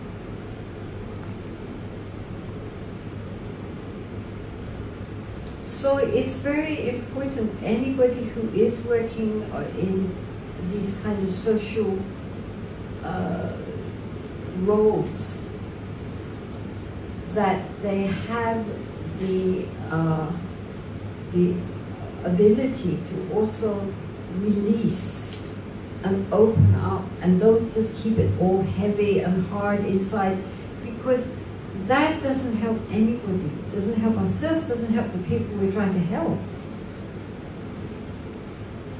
Really great beings in this world, if we think of the people that we really admire, they are usually very cheerful. Even though they are working hard to alleviate suffering in whatever sphere, nonetheless, they are not gloomy. People go to them because just being in their presence will make them feel better. And it's because, to whatever level they have conjoined their deep empathy and compassion with genuine understanding,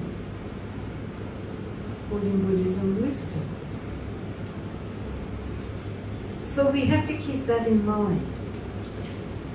And I think it's really very important to make that balance, because otherwise it doesn't help anybody. I mean, it does not help anybody to get burned out or so stressed out by all the horrors that are happening in this world that we just are in depression the whole time and can't act with it. It doesn't help anything. So we need to have the balance between the two. And that is really given in Buddhism. I mean, to give it its credit. It is understood that the two support each other. As we more deeply understand ourselves and the nature of reality, that fuels our compassion. Our compassion and empathy fuels our understanding of how things really are. The two go together. They're two sides of the same coin. So, now we're going to think about compassion. And again, as I say, we are doing it first from the point of view of sending compassion to ourselves.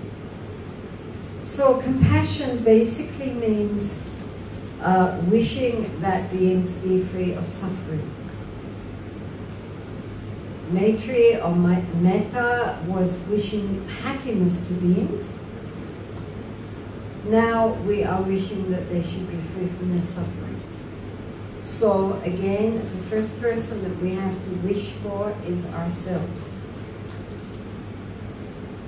We have to look into our own hearts and see why are we not blissfully happy the whole time? What is the problem? And the problems come in many ways. They can be outer problems. You know, I mean, everybody has some outer problems of some sort. You know, we don't, have the job we want, we're worrying about our exams, we're we're worried about where we're living, how we're going to make money, the neighbors are noisy, somebody at work is mean, somebody in our family is sick, and so forth. I mean, there are many, many outer problems that everybody has to face.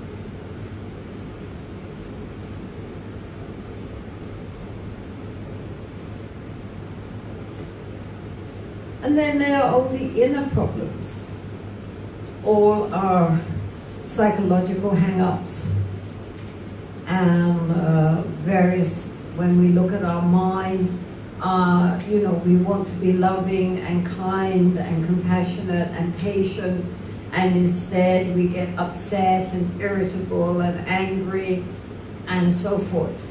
We want to be generous and contented and appreciative, and instead we find we're very greasy and acquisitive and very unwilling to let go, and so forth.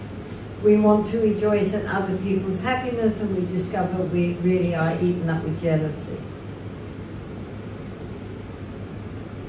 We did things in the past that we really can't believe we could have done, and maybe we can't forgive ourselves. Everybody has something.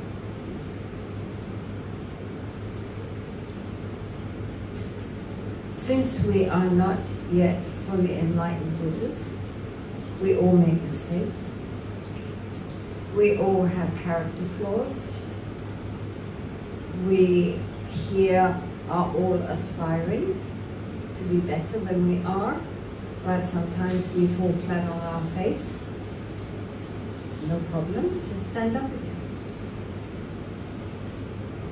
So we look at ourselves and our suffering, and we feel how sad that this little sentient being trying so hard has so many problems. May you be free of your suffering. And so, as with loving kindness, also there is this element of forgiveness, of understanding, of not underrating the fact that we have to encourage ourselves on the path, not only by thinking of all the good and wishing that to ourselves, but also wishing to remove the suffering so that we can be free, so that we can be liberated.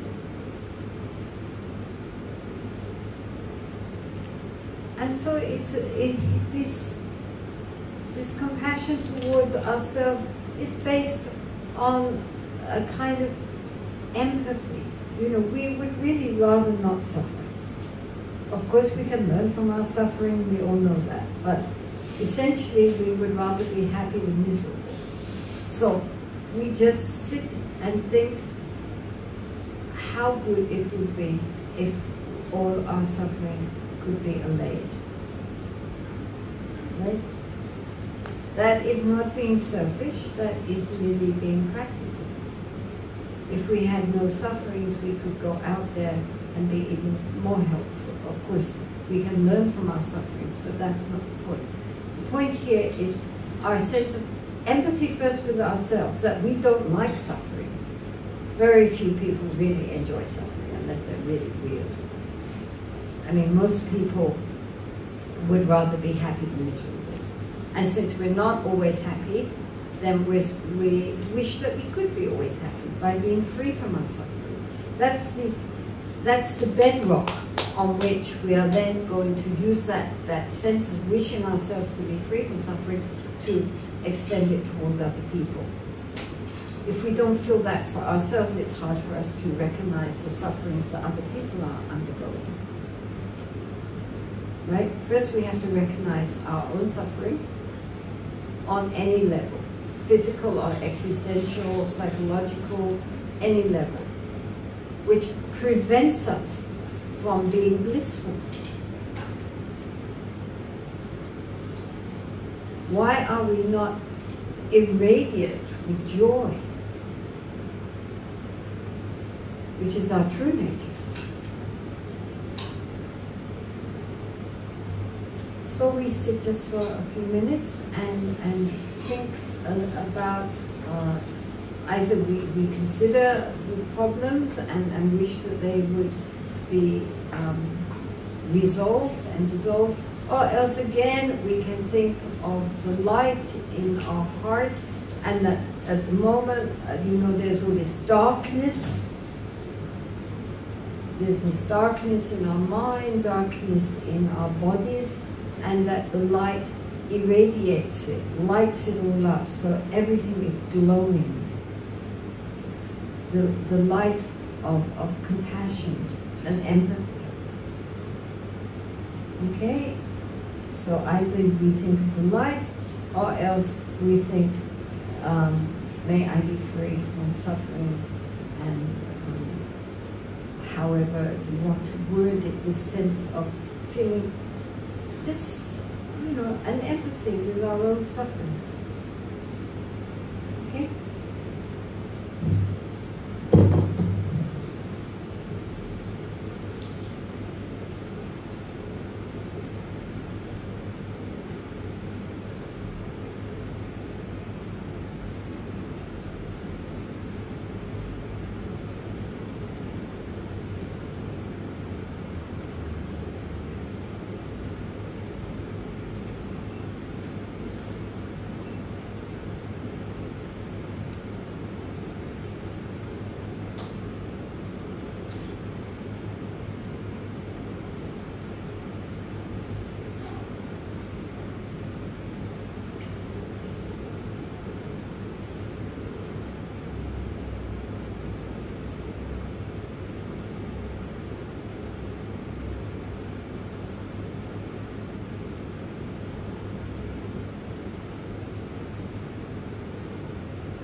So then, having meditated on how good it would be to be free from all our problems, from all our worries, from our ill health, from our unhappy memories of the past and anxieties for the future, we then turn to somebody who we love,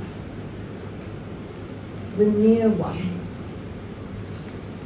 And again, that can be anybody. It can be a family member, or a good friend, or one's teacher, or anyone whom one feels goodwill towards, that one really cares about.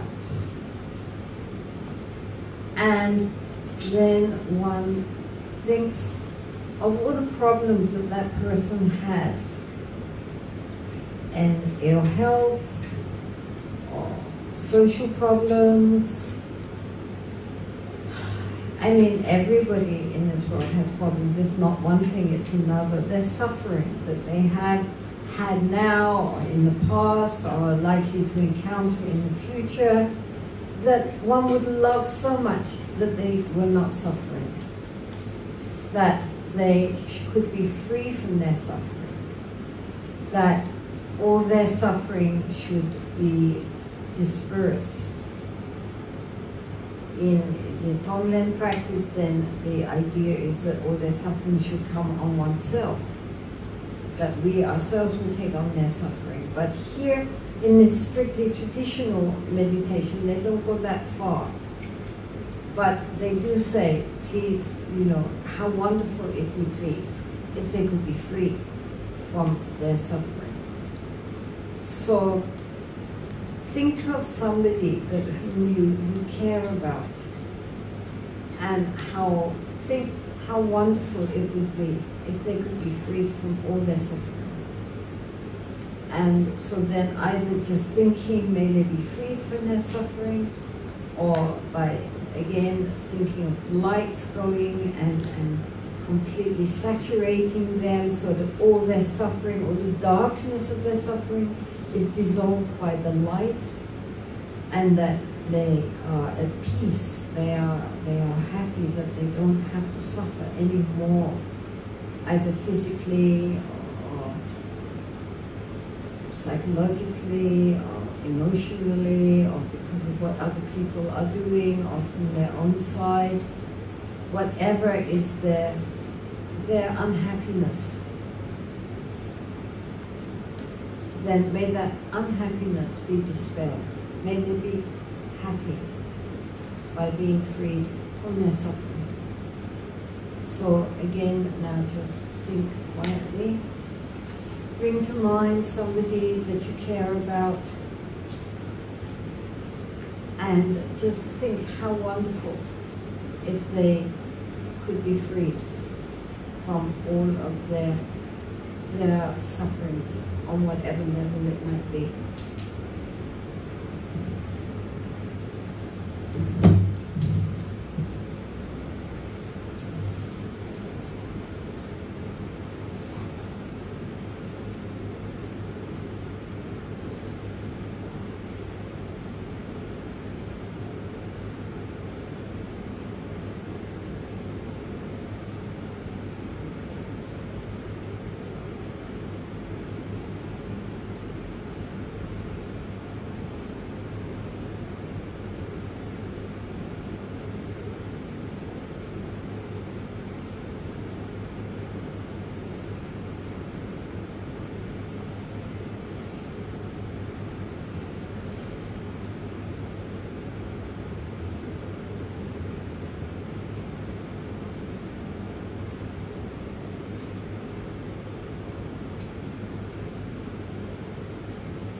Now again we come to the neutral person, meaning the person who we see around, but we never really give them much thought to how they're feeling, what they're, who cares? They're not anybody who means anything to me.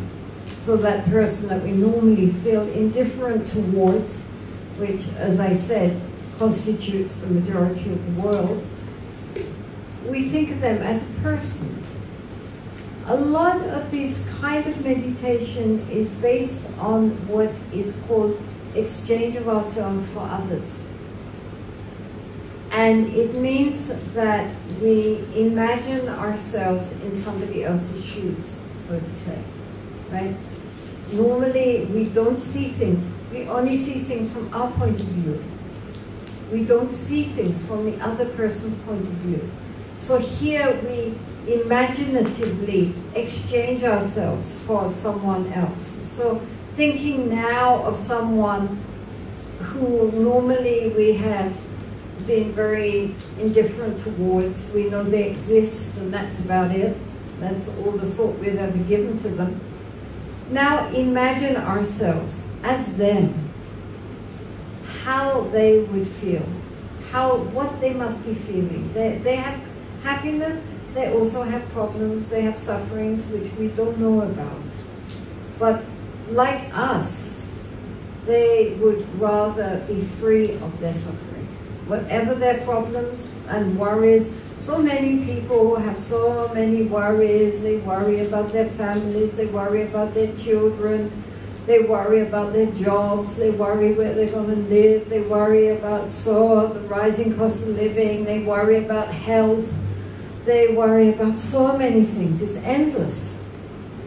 Outside, maybe people put on a kind of stoic look, but once you get talking to people, you find they have so many problems. My goodness, endless. And so with people that we don't know very well, who we just see in passing, we might not realize what troubles they have. But for sure they have troubles. And for sure they would rather be free of those troubles.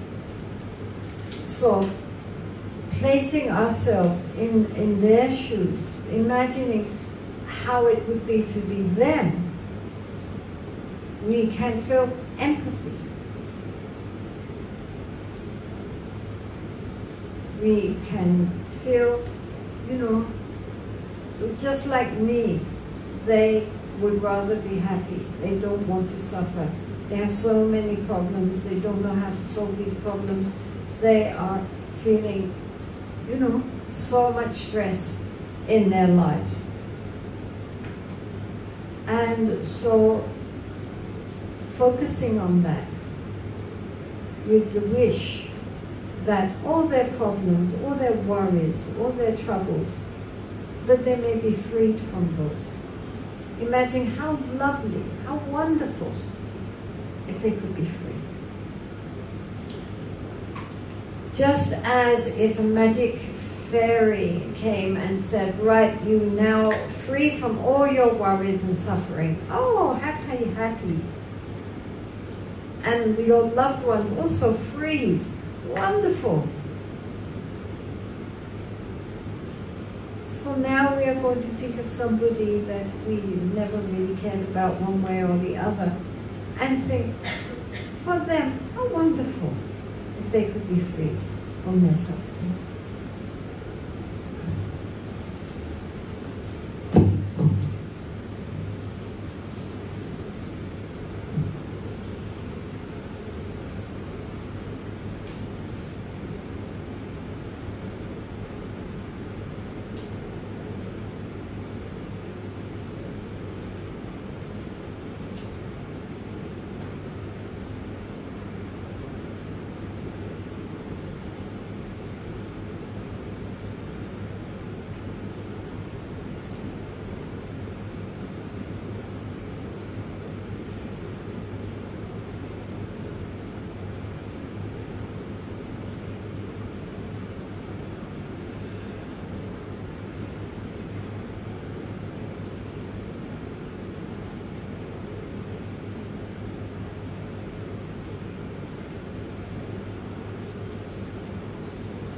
So, of course, the third scope of our meditation is on someone that we have problems with, the enemy.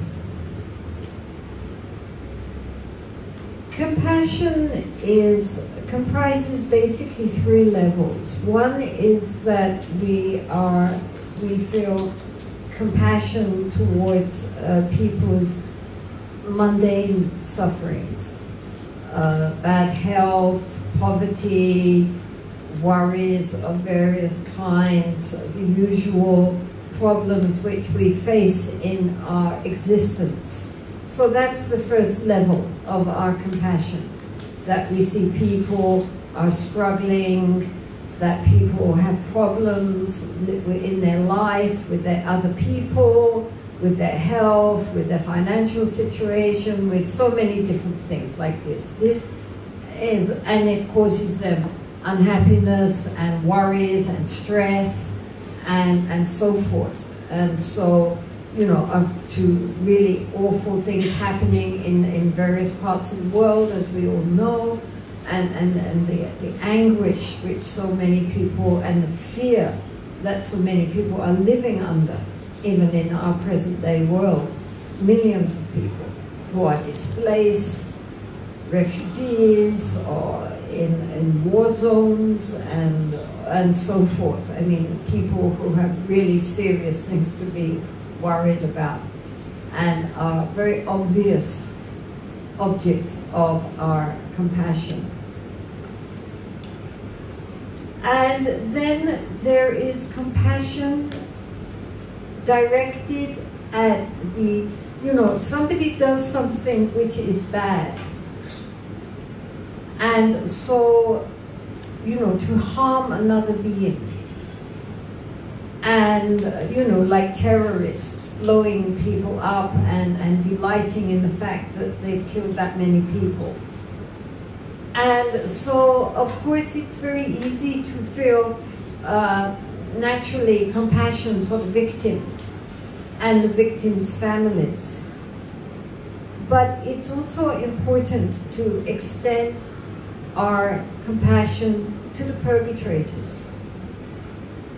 Because, first of all, imagine being locked into a mindset that thinks it's a good thing to blow people up. Would you want that kind of mind? And think of the karma that they are creating. So the compassion also extends to that, to people who are acting under delusion and creating terrible karmic consequences for themselves. How sad. Heaven knows what's going to happen to them next.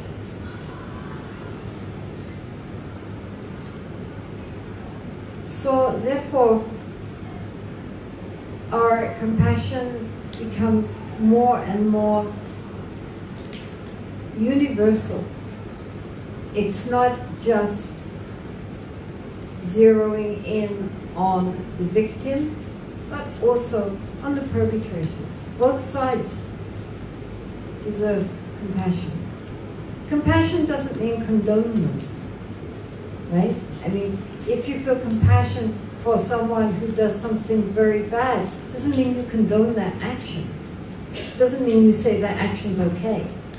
Of course, it's not okay, and the fact it's not okay is why you have compassion for the person who did that. Because we are all the heirs to our own karma. And therefore, to create such negative karma, even if we think we are justified, is very sad.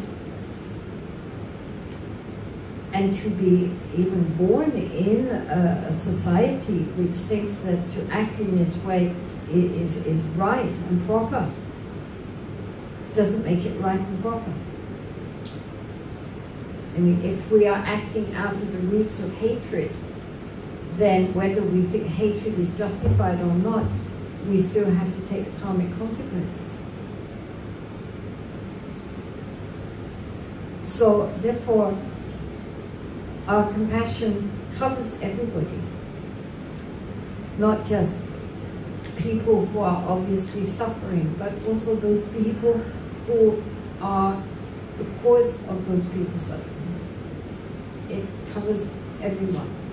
The third level of compassion is the recognition that all of us, unless we are fully enlightened Buddhas,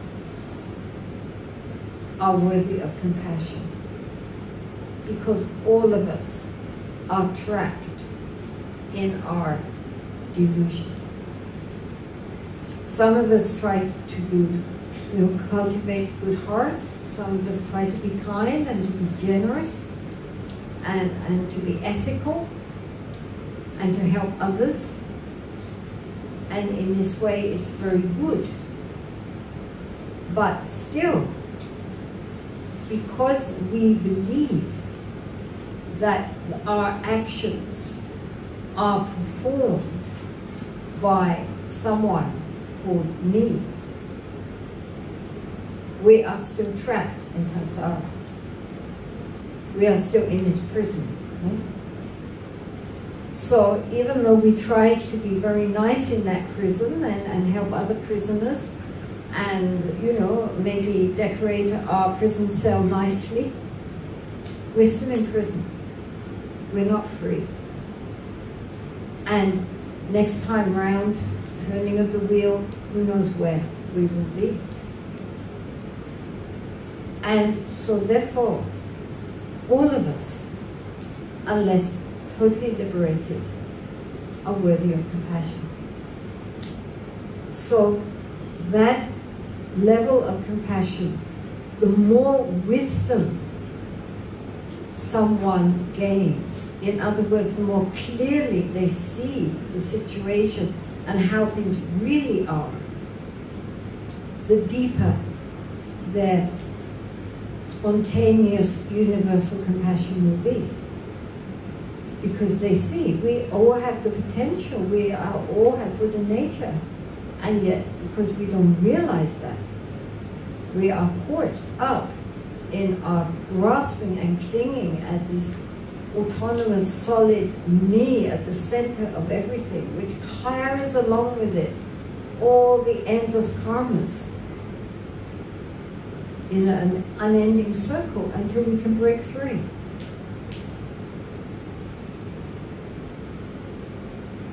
Do you understand?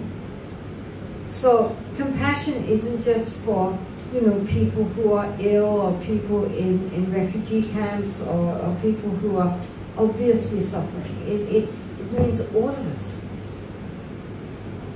Because we are all still imprisoned in our delusions. And everything is so insecure. We don't know what's going to happen tomorrow, what to speak of next life. It's all very, very uncertain. As the Buddha said, the only thing which is certain in this life, really certain, is death. Whether or not we take another breath, who knows? We might have a heart attack. Death is absolutely 100% guaranteed. We can rest assured in that one. We're all going to die. Beyond that, we absolutely do not know. And so that also that underlying insecurity is a cause for compassion.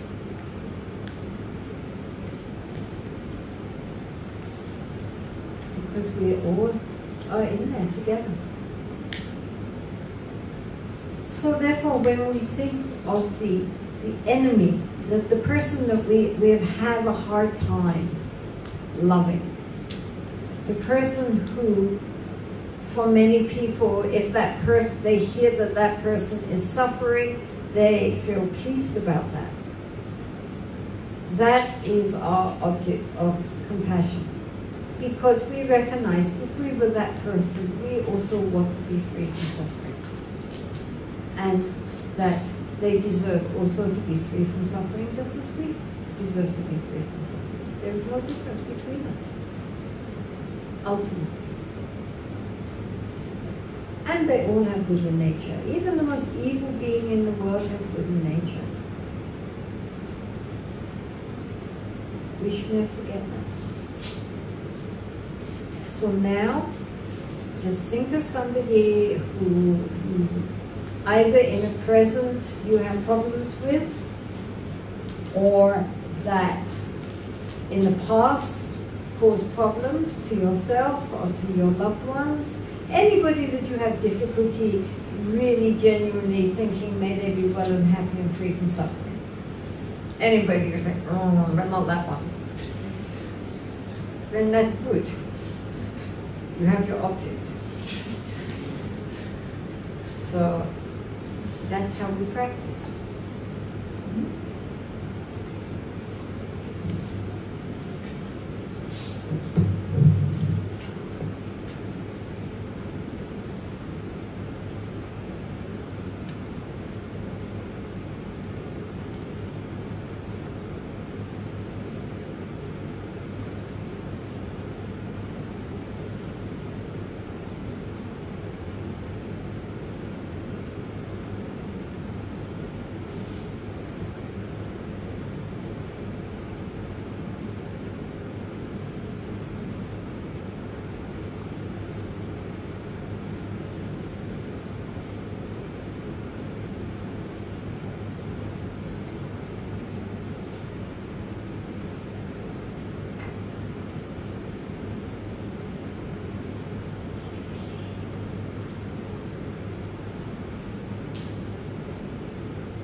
Buddhas and the Bodhisattvas exemplify wisdom and compassion.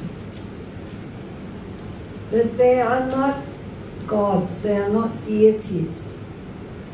In the sense that they do not, of course they did not create us, because we are created by, the world is created by the karma of the beings who inhabited our planet. So moment to moment we are creating our own reality. But also, they don't judge us. However good or bad we are, they are on our side to help us. Guan Yin is always there for us, for example. I don't know in the Chinese version, but in the Tibetan version, the 1,000-armed Guan Yin has an eye in every hand. Does she in the Chinese version? Do they have an eye? Yes? Yes. Because it symbolizes that not only does she have the compassion, but she also sees very clearly what to do in any given situation, right? Because we can have blind compassion, you know, and that doesn't help anybody. But wise compassion sees the situation very clearly. So, for example, if we pray to the Buddhas and the Bodhisattvas for help, sometimes looks like they help, sometimes looks like they don't help, as in any religion. And I think the reason is twofold. First of all, that of course if they could help, they would. But what we, with our little ego mind, think of as help might, on the ultimate picture, not be helpful. First of all, we are the creatures, the heirs of our own karma, and that the Buddhas and Bodhisattvas cannot overcome our karma. I mean, if somebody is very sick, and we pray for their life to be extended, like to the medicine Buddha or to Guan Yin or to whoever,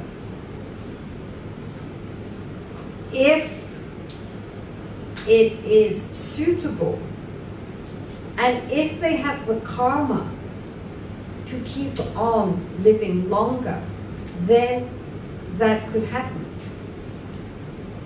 But if they don't have the karma for that, I mean, it could happen that they then are revived and they go out and get hit by a bus.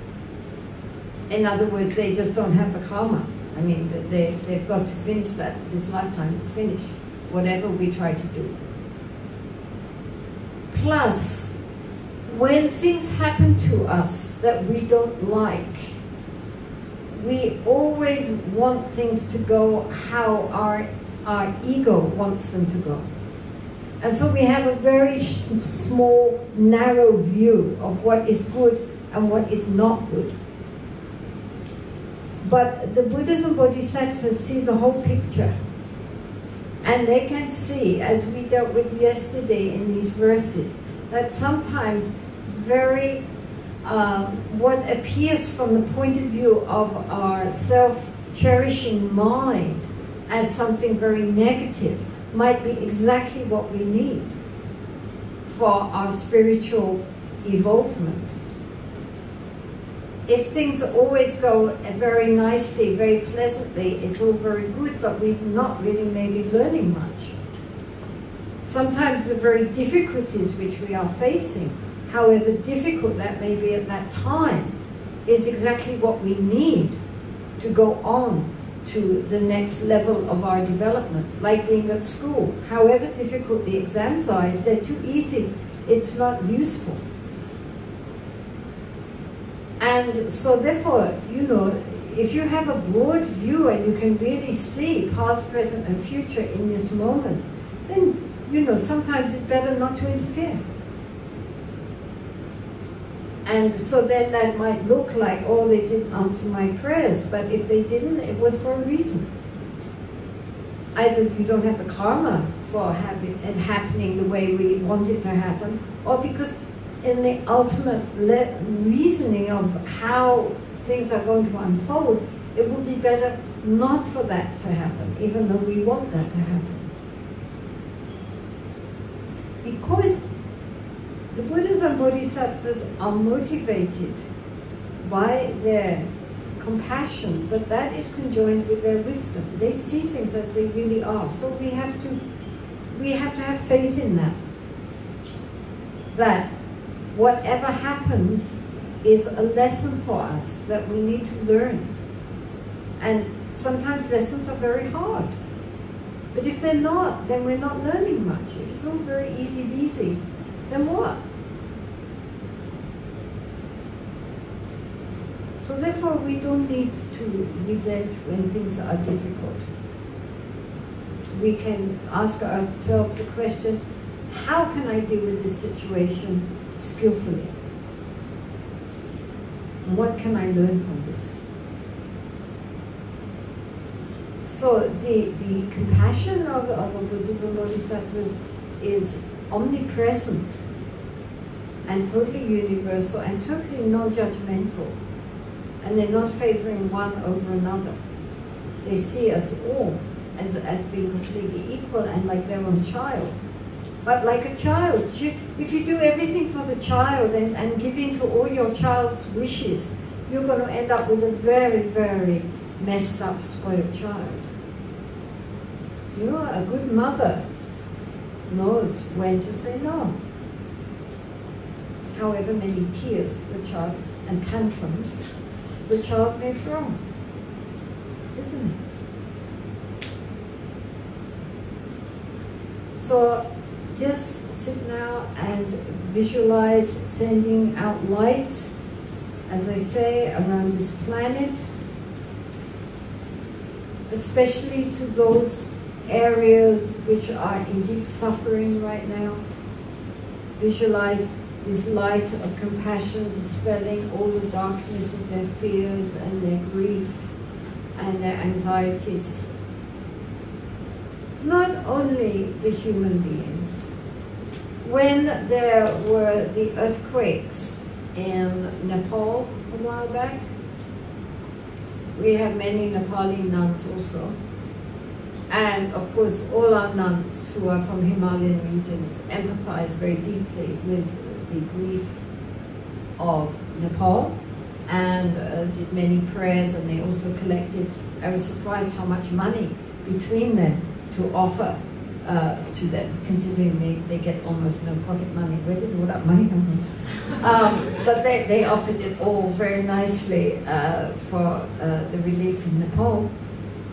And then somebody said to them, oh, it's very good that you're praying for all the people in Nepal.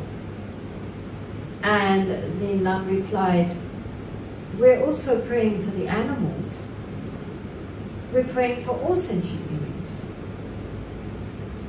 So we have to remember that when we are thinking of the suffering in the world, not just human suffering, animal suffering, fish suffering, bird suffering, insect suffering, all those sprays.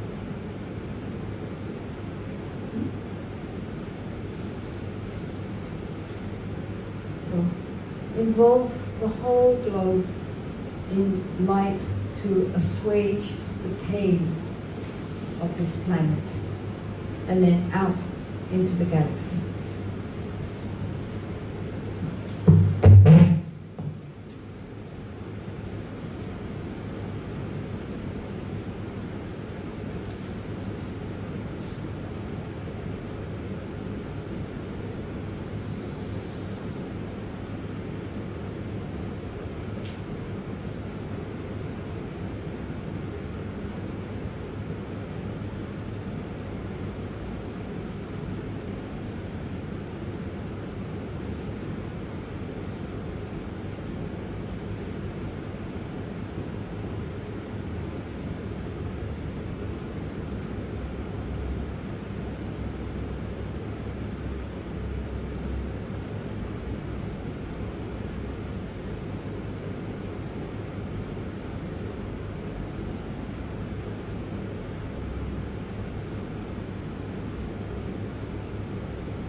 So the third of the Brahma Viharas is that of mudita. And mudita is variously translated as sympathetic or empathetic joy. And it means we have been sitting thinking about the suffering of sentient beings. But there's also joy. Good things happen to sentient beings, not just bad things. People do have happy things happen to them.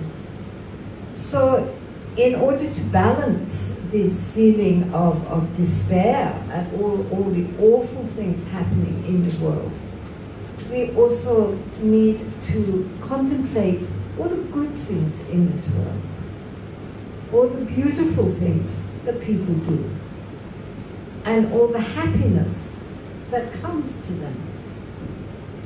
So the direct enemy of mudita is, of course, envy and jealousy, because that means that when something good happens to somebody, we have an instinctive feeling, oh, why did that happen to them? It should have happened to me. And if, for example, someone gets a promotion, or suddenly they get a raise, or they pass their exams and we don't, or something happens that, we think, why did that happen to them? I wanted it to have happened to me. And instead of rejoicing in their happiness and their gain, we resent it, and we feel jealous and envious of their happiness. And that's a very mean state of mind, to feel jealous of another person's happiness. So the antidote to that mean-spiritedness, is this quality of rejoicing in others' happiness. Well, yes, I wanted that, but they got it, so they must be very happy, and I'm happy for them. I'm happy they're happy. Then it's a double plus, because then, if we get it, we're happy. If they get it, we're happy. We're happy. And that fills the heart with a lightness, whereas envy and jealousy is a very poisonous emotion. It's a very uncomfortable emotion. Doesn't help them, doesn't help us, doesn't help anything. It's a horrible emotion. And so rather than that, to really work on thinking of things which other people have, which give them delight, and being happy for that. So not only things which happen to people, we can also think of beautiful things that we hear about in the world. If you turn on the television or you look in the newspapers, it's all about all the awful things that people do, mostly. I don't know here, but certainly in India, it's all the rapes and murders and corruptions and, very depressing. But even then, in Indian newspapers, which are full of rapes and corruptions and murders, every day they have a little column called the speaking tree. Or in another newspaper, it's called a different name. But these two main newspapers, they both have a column. And on the weekend, they have actually a double page, a whole section, which is devoted to spiritual counsel, spiritual sayings of any religion.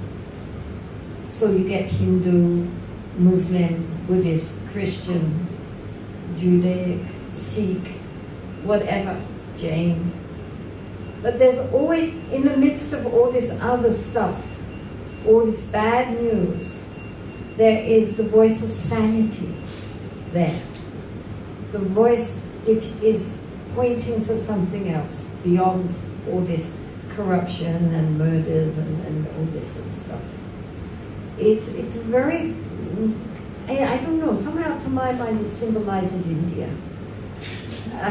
You know, on one level it's such a mess and so chaotic. But in the center of it all there's something.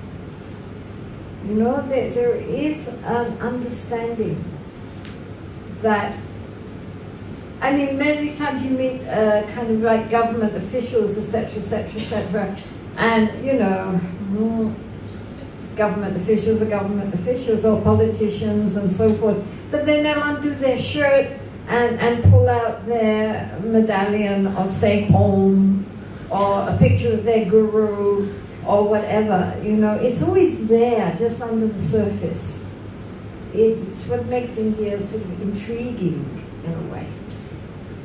So in the midst of all this, you know, samsaric nonsense, there is a voice of sanity placed there. And likewise, in the midst of all our sufferings and problems and worries, there is still, for almost everyone, a joy. Something good which is happening for them. And so to empathize with that, to feel a delight in others' happiness, is a very important quality again. And so this is the third, because first is Maitri or Metta, then Karuna, then Mudita, and the fourth is Upeksha, but we did Upeksha at the beginning. So Mudita is just a joy in others' joy, basically. And we start with ourselves. So we are going to sit just for a few minutes and think of the joy in our lives, the goodness in our lives. It's in Buddhism, you know, when you have what are called the 7 limbs of you know, offerings and so forth, one of the things is the confession of what we have done wrong, to remind ourselves, you know, of all the things which we have done which were a big mistake. We shouldn't have done that. So we do that confession, but straight after that comes the rejoicing in the goodness. So it's like we're pulling out the weeds, but we also have to water all the good plants. If we have a garden which is just only we're thinking about the weeds and we don't notice the nice plants, what's the use of it? You know, we cultivate a garden for the sake of the beautiful plants. And, you know, meantime, to make sure our plants flourish, we have to, you know, pull out the weeds and take care. But we're not spending all our time just looking at weeds. We have to appreciate, fertilize, water the good plants so that they will grow more and more and more. So therefore it's very important not only to zero in on all our faults and all our problems, but also to appreciate the goodness in us. All of us have goodness. I mean, even the most evil-minded people probably love their children. Their dog thinks they're brilliant.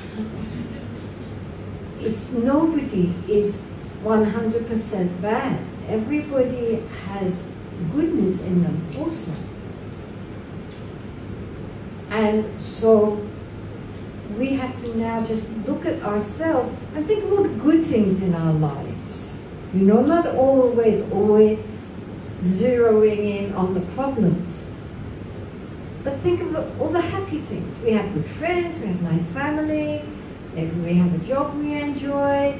You know, yeah, we get upset and angry, but on the other hand, we're quite generous, and so forth.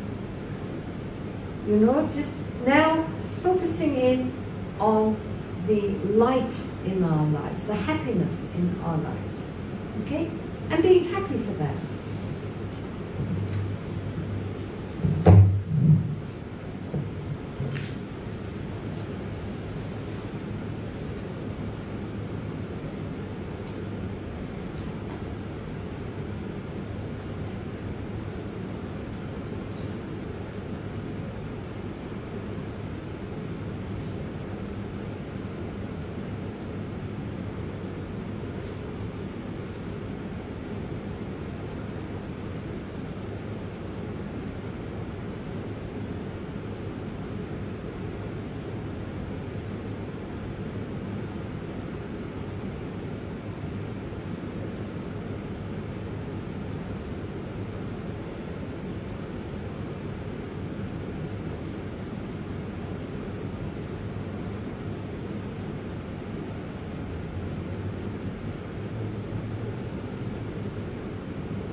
So now we focus on someone that we care for and think of all the good things, when good things happen to them and all their virtues and everything good in their life, how happy we are for them. How lovely. This is easy when it's somebody that we care for. To think, you know, when good things happen to them, we rejoice in that. We feel a genuine happiness. And this quality also of gratitude is a very important quality for us to develop. Not always complaining about all the things which are going wrong, but a genuine gratitude to things which, all the good things we do have that normally we take for granted and that we don't think about. But how fortunate we are. And so also with people that we care for, you know, all the good things which are happening to them in their lives. And a sense of delight in their well-being and their happiness. Okay?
Now the neutral person, the person that maybe somebody in your office or your neighbor or somebody that you know but you don't know, somebody that you've never really thought about, whether they're happy or miserable.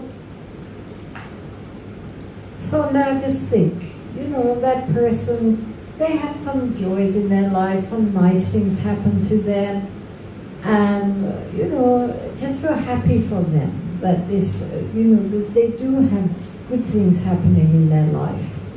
and that they experience joy. And just imagine you were them and how it would be to be them having this joy. It would be so nice, and we're happy for them. Okay, just think about somebody and think of how nice it is for them when something good happens.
So now we think of somebody that we have a hard time wishing well to.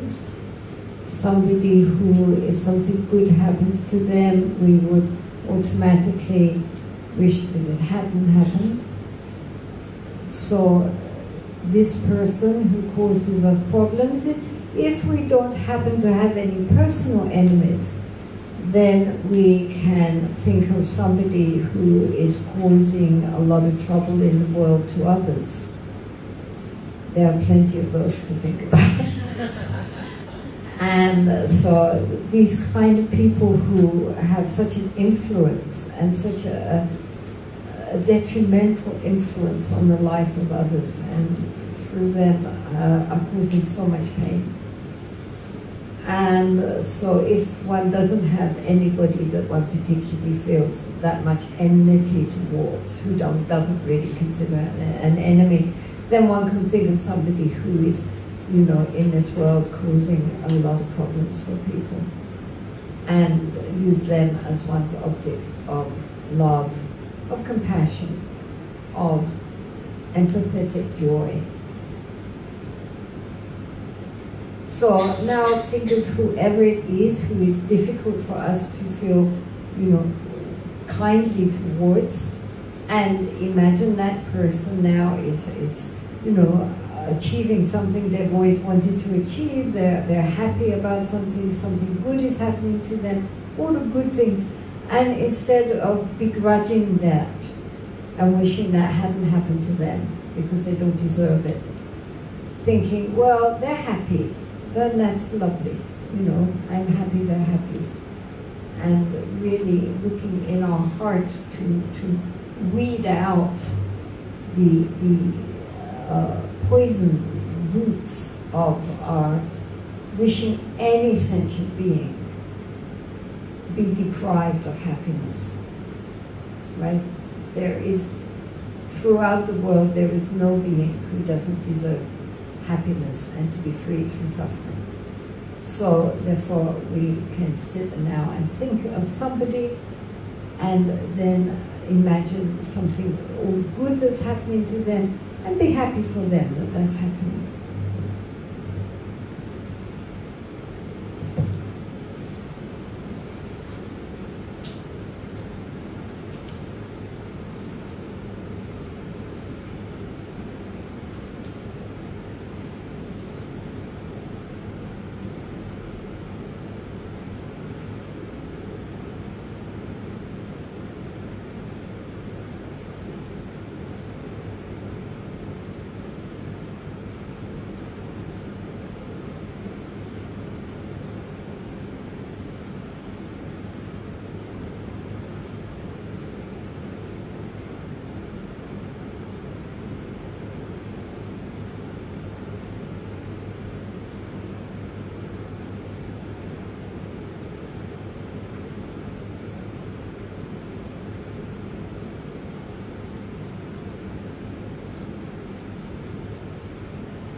So now just continue visualizing the light going out and around the globe and highlighting all the beauty in the world, all the happiness there is in the world, and all the beautiful things that people do for each other. So much generosity, so much kindness, so much compassion in this world. There is so much goodness here. People are extraordinarily generous of heart all around the world. And so just feel rejoicing in that goodness, in that kindness, in that compassion and love. And imagine again that the light completely soaks into the whole of this globe, filled with love and compassion and delight in goodness. And all beings are relieved of their pain and their suffering and are united with joy and peacefulness, and that light then spreads out throughout the whole cosmos. All the universe is filled with the light of our inherent goodness, our inherent love. Inherent means that's part of who we are. We don't have to try. We don't have to manufacture it. It's part of our true, genuine nature. which only has to be uncovered. It doesn't have to be creative. We've already got it.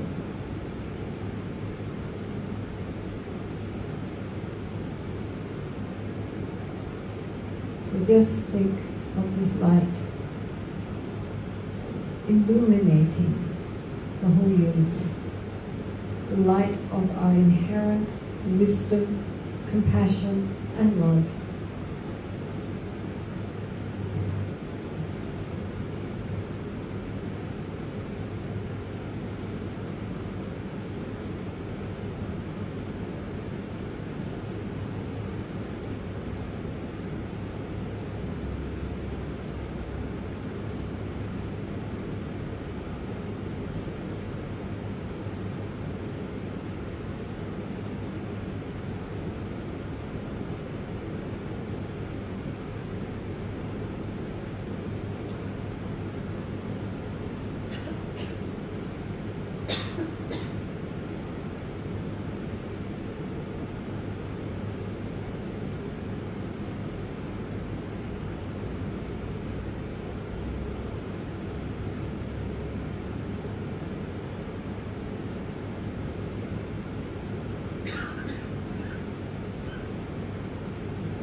Anyway, we'll get started. I don't know, I'm not going to be able to answer these questions.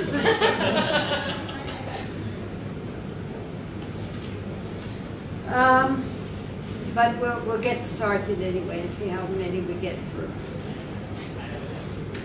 I have a problem loving myself. I feel uncomfortable when someone helps me and does good things to me. I feel I'm not deserving. Please advise how I can find out the cause of this, and then I can love myself. Yes, this, I say, is a very common problem. And the reason why, especially nowadays, for whatever reason, people find the part about loving themselves the most difficult. I mean, we imagine that actually we're all very, well, we are all very selfish beings, but in fact when it comes to actually loving ourselves or feeling deserving, we have problems. So this is why it's important to really keep going on this. As I said at the beginning, often we have problems, we have resistance, and we have the feeling that it's not really working. But if we keep going, then eventually our resistance begins to soften, and we begin to feel these sparks of genuine good feeling towards ourselves. But again, as I said, this Geshe, he found that because on the whole, people nowadays find it very difficult to start with themselves, then it would be easier perhaps to start with thinking about someone else that one loves, and then when that feeling of good feeling comes in the heart, to direct it back onto ourselves again.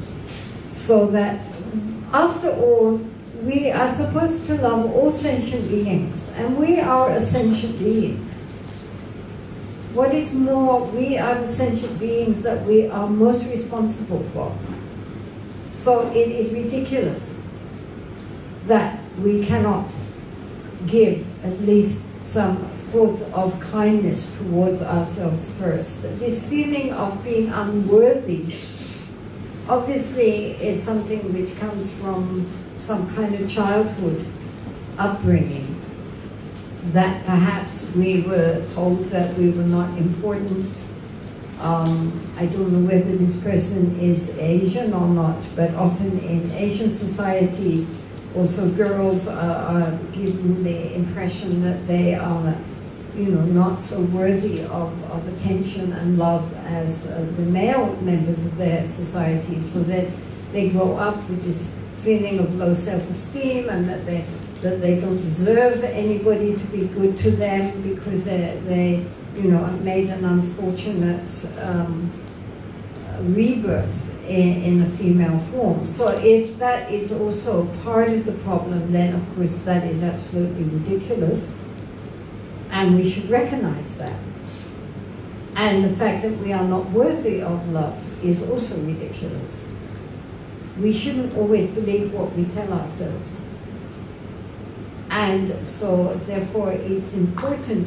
In all these meditations, at the beginning, they don't work. It's very rare that somebody just starts working immediately. Usually, at the beginning, there is a lot of difficulties, a lot of problems, a lot of resistance. And those who succeed are those who keep going, right?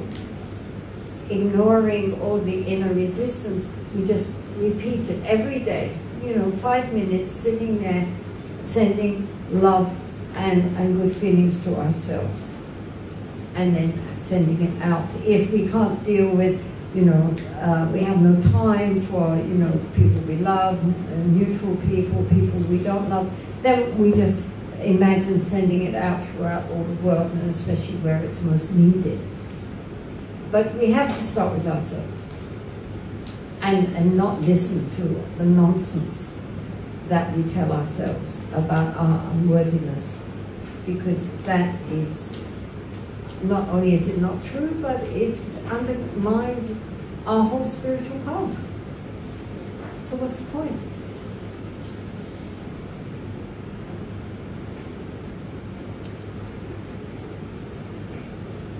How should we overcome serious regrets? Well, the point is that if it's regrets about our conduct, serious regrets means what? We could regret all sorts of things. But if it's regrets concerning our conduct, that we regret things which we did in the past, the fact is to remember that we've all done things which we're sorry for. Almost nobody gets to a certain age without being able to look back and thinking, oh, why did I do that? And that is part of the process. So normally, at least in the Tibetan school, you start with, if you think of something which really disturbs you, then you feel remorse, like you regret it. Then you promise not to do that again. Because if we really regret something, we will try not to repeat that, right? So then we promise not to repeat it. We take refuge from our heart in the three jewels, or the bodhisattvas and the Buddhas. And we try to do some kind of purificatory practices, like prostrations or whatever. But the most important thing is that we recognize we did something wrong, we feel remorse, We accept that we did that wrong, and then we let it go. I mean, why hold on? And why hold on especially to all the wrong that we've done and not think about all the good we've done? There's no point in, you know, in Buddhism there's no idea of guilt. You know, yes, you have remorse. You're sorry you did something, right? I did something and I really regret that I did it, but it's done now. You know, we accept we did it. That wasn't so cool, but anyway, it's done. Let it go. We don't need to hold on. We cling to all the wrong things.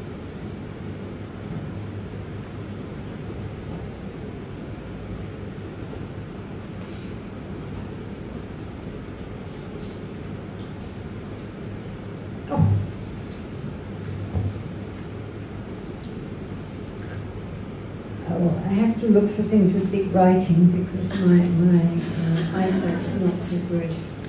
Some people write very small.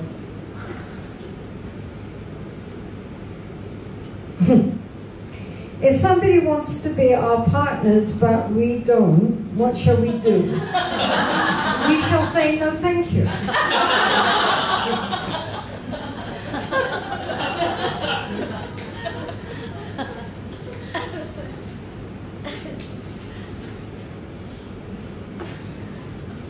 Obviously.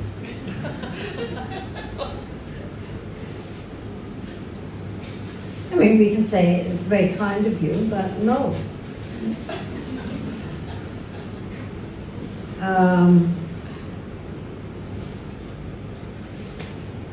Okay, so, oh dear, lots of questions here. I don't know if we can deal with people asking 5 questions at the same time.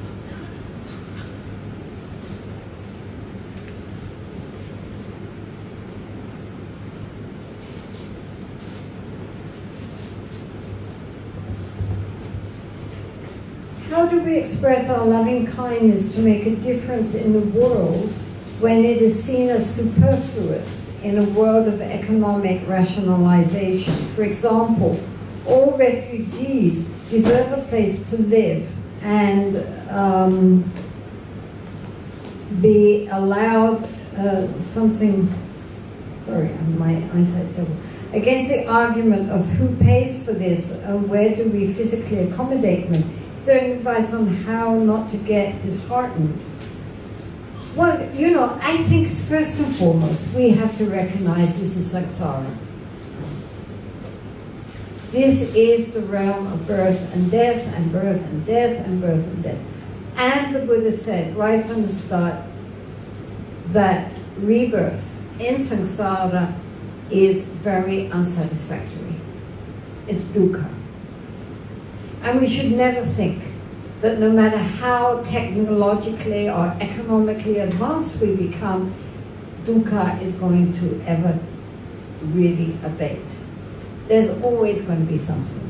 I mean, since if you know anything about history, you will see that the world has always been in a mess.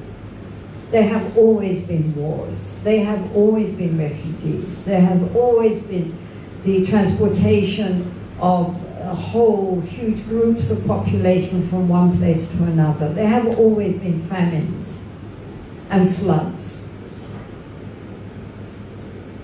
This is samsara. So that's the first thing we have to accept. No matter what, this is not going to turn until we ourselves are enlightened into a pure land.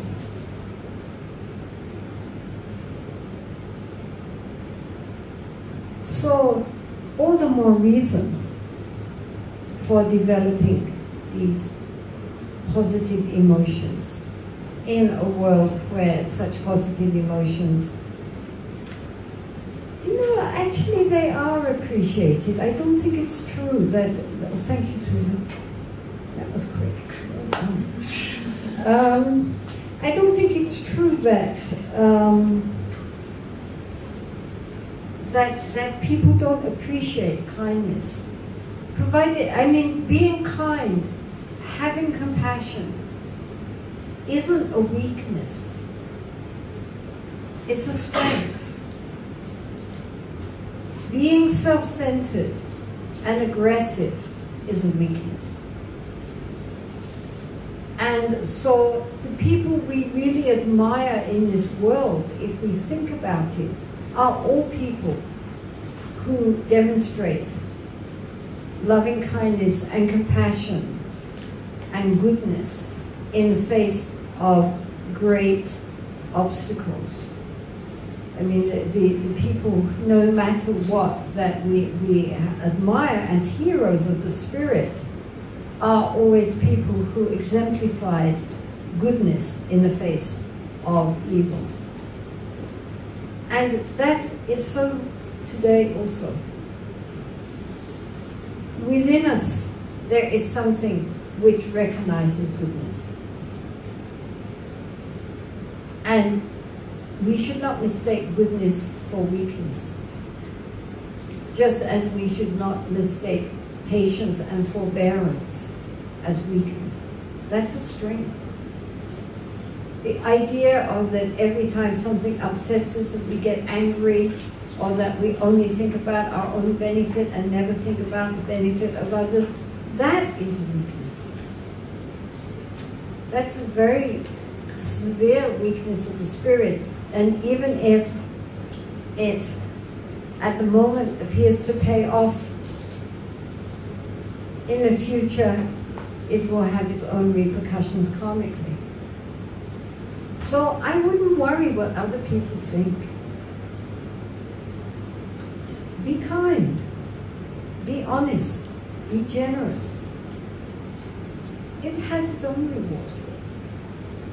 And as to the refugees and so forth, we do what we can, but as I said, this is samsara. We cannot solve all the problems of the world. If we try solving one, another one comes up. Like waves on the ocean. Samsara is compared to an ocean because there are waves, and waves go up, and waves go down, and waves go up, and waves go down.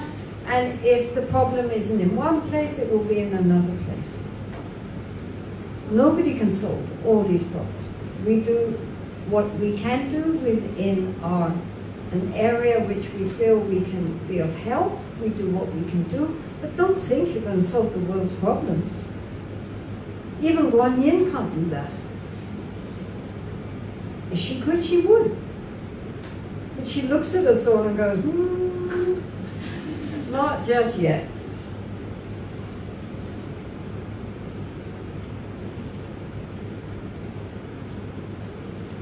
So we do what we can do, and we are honestly try to cultivate our goodness within a very difficult situation. Then that is strong goodness. And as I say, these qualities show our strength, our courage. They are not a weakness.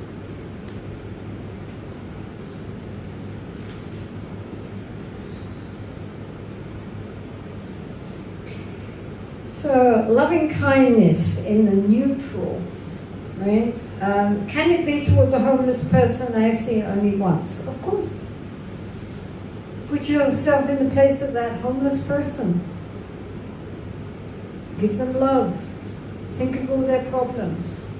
Think of when they get something good happening for them, how happy they feel. Put yourself in their place. Yeah, of course. How do we wake up from meditation? How do we wake up? Are you gone to sleep?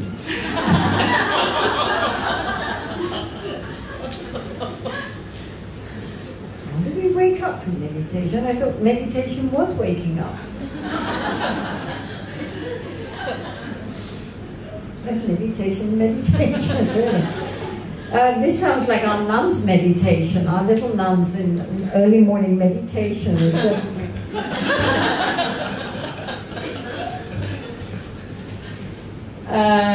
Compassion. By thinking about terrorists, will I not open my heart to unwanted emotions? Should I have practiced to achieve a higher level of compassion before I try this? Well, I mean, I think we have to accept the fact that there is a lot of evil in the world, and if it is too painful to start with that, then you can start with something less, you know, overwhelming. Yes, maybe in the beginning just start with something which is really bad and makes you very upset, but is not so completely engulfing as all this rise in very vicious terrorism. But slowly also, we need to look at these situations and see, you know, feel this compassion for the mindset of these people who do these things, thinking themselves to be so right, and rejoicing in all the problems and the horror that they cause. I mean, it's not only that they do these things, but they rejoice in them. And the incredible negative karma which they are causing, not only the pain and hurt to their victims, but imagine what seeds they are planting for their future. I mean, terrible. They think they're going to heaven. That's what they're taught. Or these suicide bombers believe they're going straight up. And in fact, of course, they're going straight down. I mean, that's so sad. They've been so deluded, so misled, so brainwashed. It's very sad.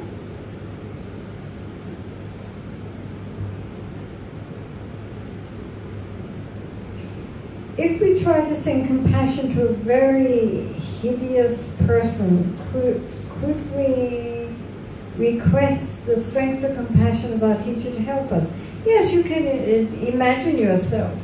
I mean, I would personally, in that case, if you're trying to send compassion to, you know, in something overwhelmingly awful for us, to see oneself as like Guan Yin, because we are Guan Yin, really, we just don't know it. So in the Tibetan system, of course, the practice of Tantra is based on what is called the pride of the deity, which is the identification of ourselves with these symbols of Buddhahood, which are representing our true nature, if only we know it. So it would be perfectly logical, especially if it's a very difficult, sensitive situation for us, to see ourselves as Guan Yin. And how would Guan Yin respond to this situation and these people? We know how she would deal with it. And so we can see ourselves as her doing that. And then we get her strength, her courage, her wisdom, along with her compassion, which is a mirror of our own genuine inner strength, of our wisdom.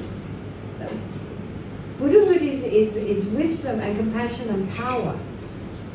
Power in the sense of the ability to put that wisdom and compassion into action. Right? I mean, if we have lots of wisdom and compassion, but we're impotent, we don't know how to act, then it's not much use. So you need the three together. Just being powerful without wisdom and compassion can be very negative. But the three going together are insurmountable. So yes, see yourself in that form. Why not?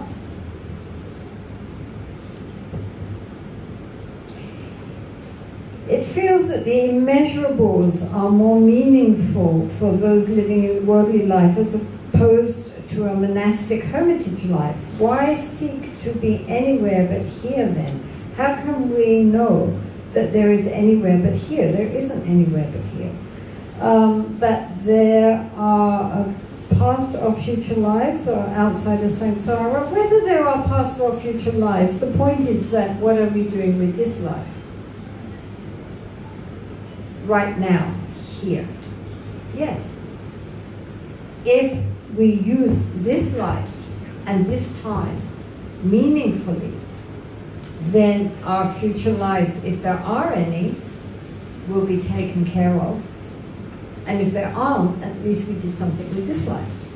So it's a win-win situation, right?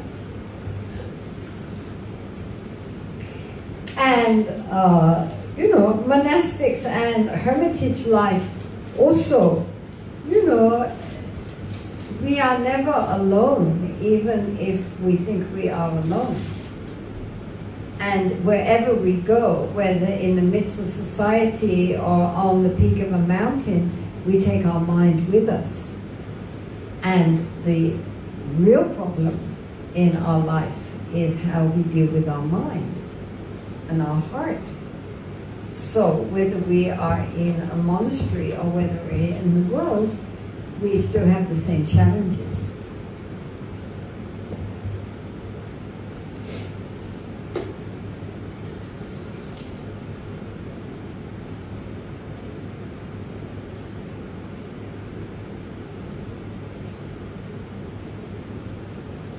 A story about metta. To sacrifice oneself out of, to sacrifice one out of the four. Me, my best friend, a neutral person, and an enemy. If I say, let me sacrifice myself, I am not having metta on myself. If I say, let him be sacrificed, I'm not having metta on him. What is the solution? Really, people's minds are very interesting.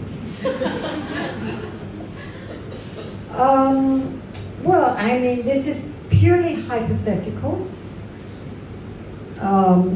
So, you know, it's up to you to decide. But, I mean, I assume that if one had of the four to sacrifice anyone, then if one sacrificed oneself out of love and caring for other people, then that would be metta also to oneself. Because one would be happy to, like a mother with a child. If a child was, somebody said, either you can die or the child will die, the mother will naturally say, take me.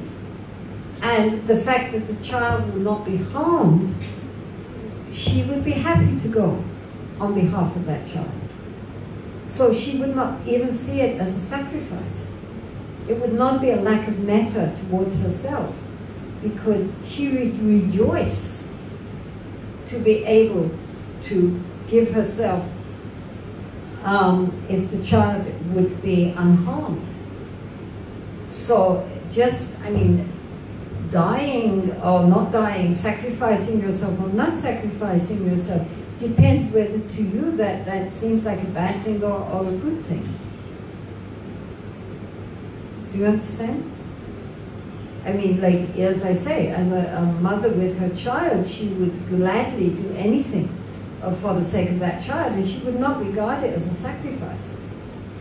She would regard it as her joy to help the child.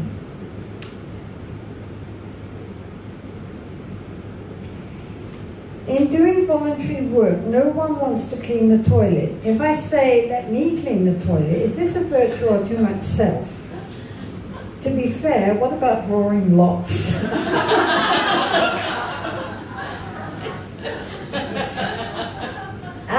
Actually, I mean, this of course does bring up a point that we can begin to become too sacrificing, in the sense that then we are,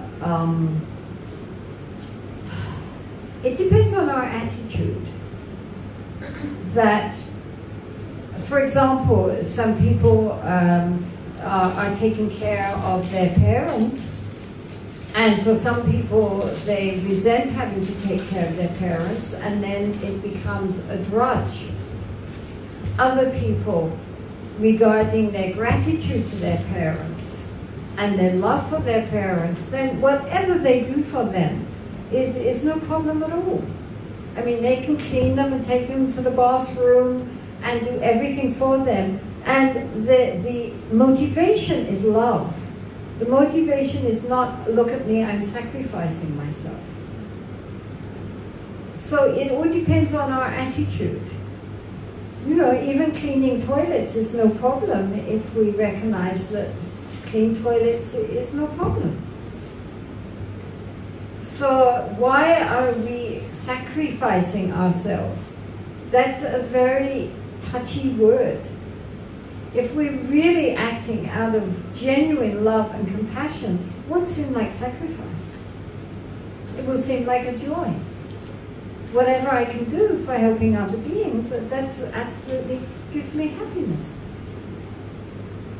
If we think of it as being, you know, we're doing it because we know we should and we have to be good and it's our duty, then it becomes something very onerous and heavy. But if we genuinely love doing it, I mean, like a mother with again, back to a mother with her little baby, you know, the baby's shitting all the time. The mother doesn't see that as a sacrifice to have to clean her baby. She doesn't even think about it. You know, the baby needs to be cleaned and she loves the baby while she's cleaning up all this shit. You know, she doesn't say, God, this kid, I feed it and it shits and throws it out.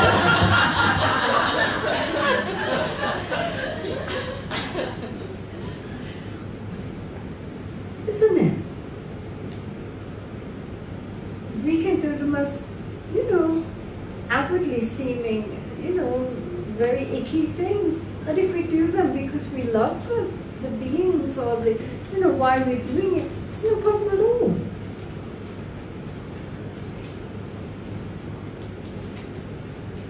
This is why it depends on our attitude, on our motivation. It's not that we have to, oh me, I'm ever so humble and I've got to do this because this is what bodhisattvas do.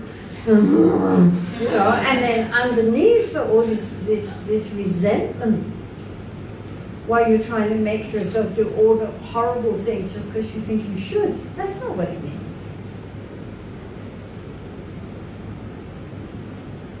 Love. Loving kindness is loving kindness. We do things because, you know, out of the fullness of our heart, not because we have to. And we resent it, really. No.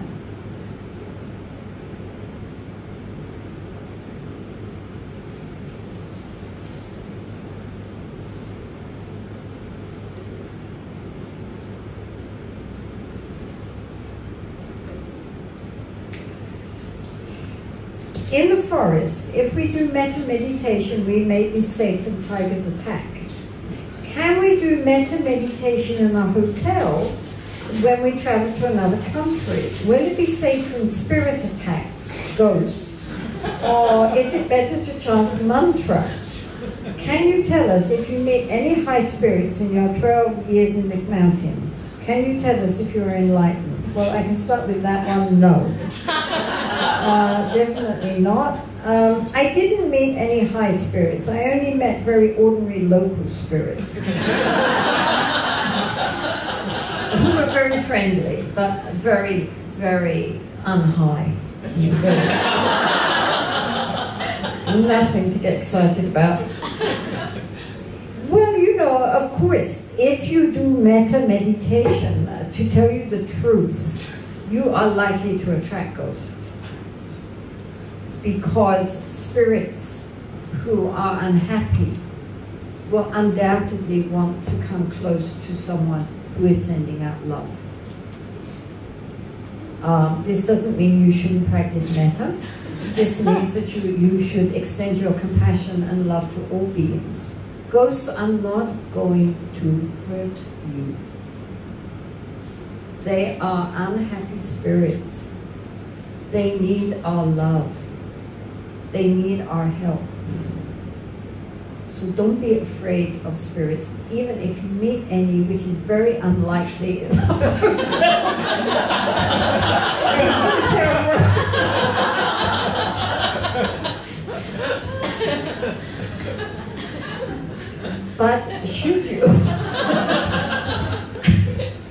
them love. Because they're desperate for love. They need love.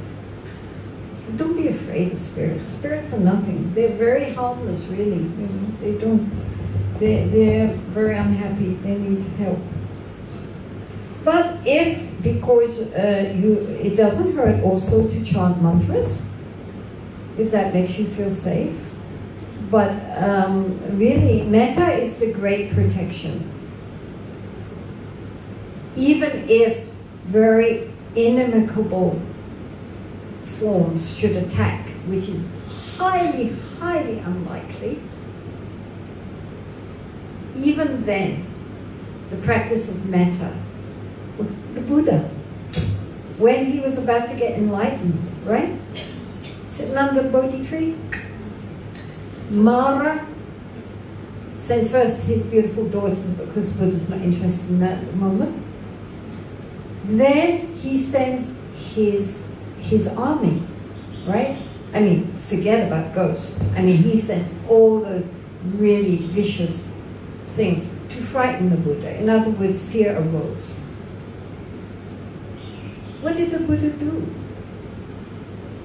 He sent metta. He sent metta. And then, according to the mythology, the arrows which the army of Mara was sending, and they didn't have Uzis in those days, they had arrows, turned into flowers and adorned him. That's why you see when the Buddha, you know, the Buddha's sitting there, you know, getting enlightened, he's surrounded by these flowers, because all the hostile missiles of these beings just transform. So metta is the very strong protection. It's the strongest protection we can have. Nothing can harm us if we have metta, genuine metta. If I really feel resistant to sending metta to a difficult person, should I continue to do so, or can I do it in the future when I'm ready to do so? Do it now. There's no time in the future. There will never be a time. We will always put it off. So it's very important that the more resistance we feel, the more we continue. Really and truly, the essence of practice is patience and perseverance.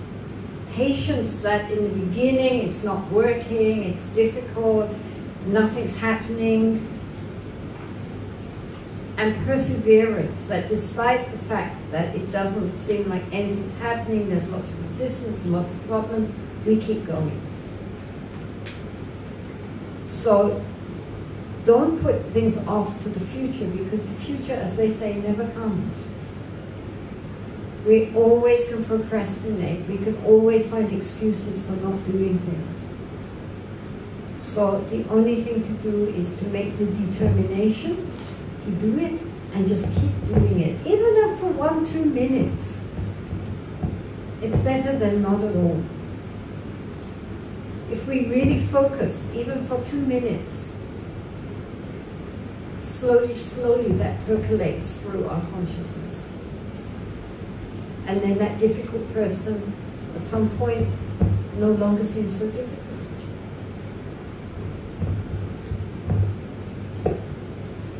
Does intention and motivation mean the same thing? How can we have a selfless intention when doing things? You can't, essentially. The Buddha, as I said that karma is intention. So this means that when we do something, it's not what we do so much as the underlying reason that we did it. So if we are, we can perform the same action, but depending on our underlying intention, the karmic results will be very different. I mean, a very obvious example is if a murderer takes a scalpel, a very, very sharp knife, with the intention of harming somebody, of killing someone, and he puts it in somebody's heart, their heart, and they die because of his intention to hurt them and harm them and kill them. And if a skilled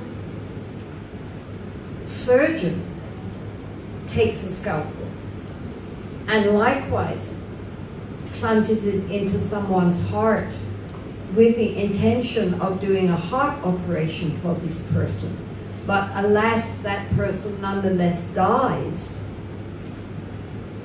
the result is the same, right? And in many ways, the action is the same. Both of them took a scalpel, both of them put it in the heart, and the result was that person died. But the motivation was completely different. One was in order to hurt, the other was to heal. And so therefore, the karmic results would be completely different, even though the action looks like it's the same action, right? So this is why the Buddha said that karma is intention. It's the underlying reasoning why we do something. If it's conjoined with negative roots like aversion and greed and delusion and jealousy, all these negative roots, or conjoined with good roots like kindness and generosity and so forth, depending on our motivation. Why are we doing that action? Every action has a reasoning behind it, even though normally we do it so quick we're not even conscious. But we never can just do something. There's always an order given to the brain to do it. So in that way, intention and motivation are basically the same thing in the sense of karmically. What is our motivation in doing an action, or what is our intention in doing an action? In this sense, we would say that intention and motivation are the same thing. And not always when you use those words, but in the sense of karmically. You know, some people say the motivation, some people say the intention, but it's this underlying, what is propelling that action? Can we have a selfless intention? Well, selfless intention, yeah, I mean, to a certain extent. I mean, if we are really concerned with the welfare of another being and not just with ourselves, then we could say that was a selfless intention. I mean, like if we see somebody we have never met before lying on the road injured, then we would go to help them, and our intention would be to help them. Doesn't benefit us. It's probably a big problem. But nonetheless, you know, out of our compassion and concern for that other person, you know, we wouldn't just walk by. We would stop and see what we could do to help that person. So those kind of intentions could be considered to be more or less selfless. Of course, the ego is still there, but nonetheless, this is not an action which directly concerns our own self-cherishing mind. It is an action which is concerned with the well-being of someone else, not even someone whom we're particularly attached to. Maybe it's a complete stranger. So in that case, those type of actions we could consider to be relatively selfless, since it's no benefit for me. But it is a spontaneous act of compassion and generosity. Any place we can keep on learning this kind of lesson in Hong Kong? Any recommendations? I am not the person to ask, but I am sure there are. There are many Dharma centers in Hong Kong, and you please ask the staff. They would know. I don't know, I'm just passing through. But I know that there are definitely Dharma centers here of many different traditions. Buddhism, of course, is divided into many different traditions, partly because after, when Buddhism started in India, then missionaries went off in all directions. They went to Sri Lanka, and from Sri Lanka to Thailand and Burma, and so forth. And then they also went north to China, and then Chinese pilgrims came to India, and then they also went to Tibet, and they went to Korea, and Vietnam, and Japan, and all over. So in all those countries, divided as they were by thousands of miles and huge oceans, the Dharma took on the cultural accretions of that particular country in which it found itself. And so that now, 1,000 years later, we have many different forms of Buddhism. But all these forms of Buddhism, under all their outer differences, beat with the same heart. It's quite amazing how after 1,000 years, when they all meet together, they discover actually we're all Buddhists. I mean, the Dharma really is the Dharma. And that view is still there 1,000 years later, despite all the cultural layers which have been placed on it. When you take those away, you can see that the heart of the Dharma is still beating very true. So here in somewhere like Hong Kong, also you have many different traditions. You have the Theravada tradition of Southeast Asia, you have the Chinese Mahayana traditions, and you have the Tibetan traditions. And all of them are Dharma, and all of them are good. And it's up to you to make a decision which one really resonates with your own interests. Can meditation be helpful in meeting Mr. Right? Well, I would say only insofar as hopefully it gives us a little more clarity in our mind, makes us recognize that we shouldn't trust our emotions, and that a lot of our ideas and opinions are completely false, and therefore will give us a little bit of genuine discernment. Of course, you might walk into a Dharma center and there Mr. Right is sitting, but he's probably got Mrs. Right beside him.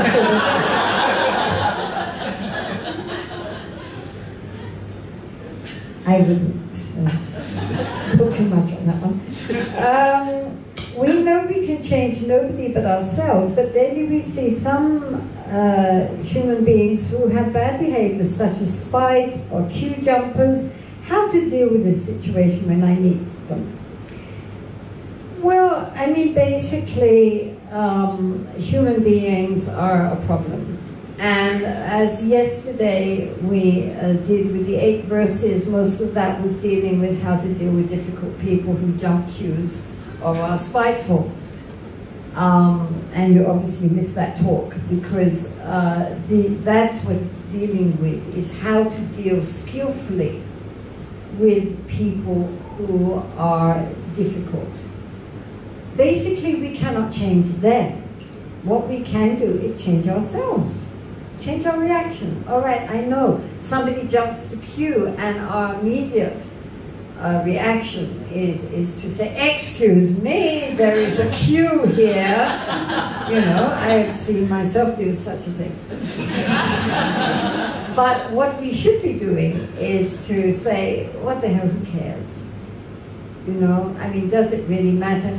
Often when people are really difficult and do nasty things that really upset us, I think to myself, if this was the worst thing that was happening in the world right now, this would be a Pure Land.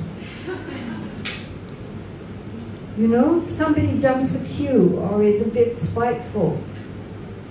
Compared with the horrors that are going on right now, that is so trivial. Why are we getting upset? Rather than being upset, I mean, in the Tibetan tradition, we always look at each other and say, Lojong moment. Lojong being the mind training of how to deal with difficult people. So that alerts us to, right, this is where we practice. Because we cannot practice on people who stand nicely behind us in the queue and don't try to jump in front, right? That's all very nice, but we're not learning anything from that. We're not getting an opportunity to practice. The people who shove in front, they are wonderful. They are our spiritual teachers. They are teaching us forbearance, patience, loving kindness. Without people who do things which upset us, we cannot learn. There are so many qualities of the heart which we need people who are awful to help us with. So instead of resenting them, we should be grateful to them. I don't mean if people are in heavily abusive situations, obviously not that. But just little things like, people saying something nasty that we don't like, or somebody jumping the queue, or in other ways being rude and inconsiderate. Instead of ourselves getting all riled up, we can stop and recognize, okay, now this is when we plug into being a genuine practitioner. Instead of getting all upset, we can say, great, okay, patience moment. And how are we going to learn patience if nobody upsets us? Right? So this is why the text says, see that person as your teacher. And be grateful. Right? Then there's no problem. Far from being a problem, you can see it with a sense of humor. One time, our big Lojong moment is always going to our foreign registration office in Dharamshala. Deep breath, right? This is our Lojong opportunity. So in we go. One time I was there, and there was this foreign monk in front. The police, this is, that you have to register with for visas. And he had filled out 3 pages of forms, and the officer said, oh no, you did that wrong, that meant that, and you should have done that. And he said, oh, I'll change. And then the guy just tore all the forms and threw it back to him and said, do it again. So the monk said, oh, okay, so please give me some new forms. And then he handed him some new forms. And then as he turned around and saw me, the monk, he winked. He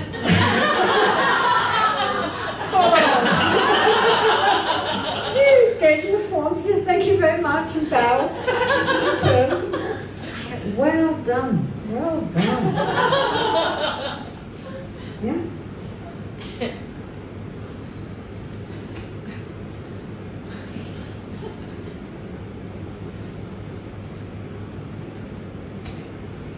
What did you do in the cave? Well, I kind of hung out.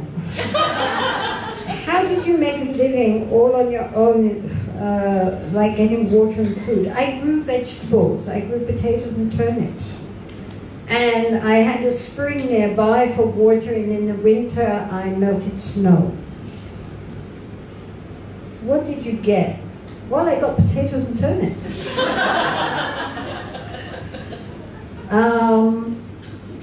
How can I help people around if I see them suffering from their own emotions? Like they're getting angry and upset easily. Well, the only thing you can do is to be an example by not getting angry and upset easily. We cannot change others. The most we can do is to be an example of what we don't think they should be. That's it. And either they get the message or they don't. It's very easy to see other people's problems. But that is their problem. We have to deal with our own problems. Make sure we don't get angry and upset. Even when, things happen which normally could make us angry and upset, we're not angry and upset. How are we going to deal with situations in our life? That's the important thing. And then other people, maybe they notice something like that monk, it really reminded me that even in very exasperating situations, you can have a sense of humor and be polite. You don't have to get upset and angry. We have a choice. So it's not enough just to look at all the other people, how they're acting. How are we acting? That we have a choice for. Could you talk more about your childhood? No. And how it correlates with the Tibetan Buddhist view of the mind's experience of death? Well, I mean, I personally am a little dubious of some of the Tibetan views on our experience of death. I think it's very true, the Tibetan description of how each element dissolves one into the other. And also, I think it's probably very true, the various levels of consciousness, from the gross consciousness to the subtle consciousness to the very subtle consciousness. I think that's very, very deep. And because the Tibetans have been able to really recognize this during life, then at the time of death, they die with all these experiences. I mean, you know, they stay in meditation on the clear light nature of the mind for days and weeks. They, when they are burned, I mean, practitioners, not all Tibetans, they have many sharira, many relics, and so forth. The bodies shrink and become very small. I mean, these are definitely things which everybody can see. You can't fake it. This is the point. You know, how you die is how you die. You can't possibly fake it. You could fake being a great master all your life, but at the time of death, the people are going to know. And undoubtedly, they have got down the art of dying. There's no doubt about that. As to all the visions and things which happen after death, that is only the most that people know, which is from the Tibetan Book of the Dead, is actually a terma. It's a treasure. It doesn't come in the new tantras like that. This is part of a terma of one very important teratun, and has been fairly adopted. People liked it. So a lot of people know about it, but actually it doesn't come in the new tantras. It's part of the old tantras, and I'm not sure about that at all, because certainly the way the beings emanate would not only be for people who have been educated within a Tibetan Buddhist context. Can't believe somebody in the Middle East is going to see all these Buddhas and Bodhisattvas and all these angry forms and so forth. So I was brought up as a spiritualist, I have to say, and in my home every week we had seances in which we spoke with the spirits, so I'm kind of conversant with spirits. And the spiritualist view of what happens when you die is rather different from that. And certainly I can only say that when I nearly died, I had these, you know, I went up to the ceiling, looking down, and was surrounded by all these beings of light saying, come with us, come with us. And I really do think that I mean, at that moment I had a choice, either to go with them or to go back into my body, and I definitely wanted to go with them.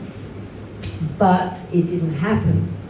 Whether or not that is because it wasn't going to happen, and that's just, you know, many people have that experience of going through a tunnel of light and so forth. A lot of near-death experiences are concerned with light of some sort.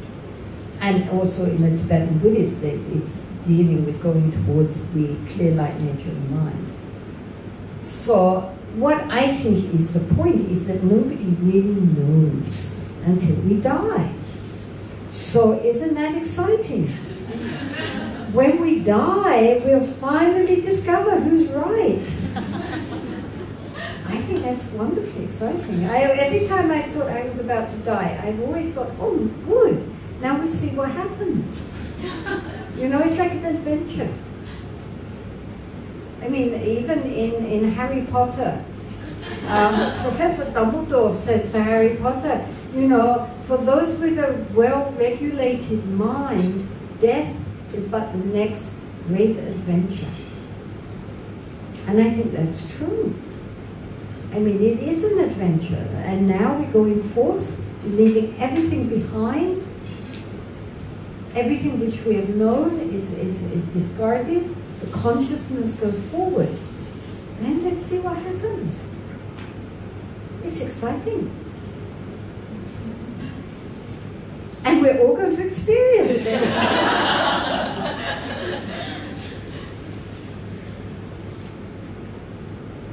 Is equanimity more difficult to cultivate than the other three?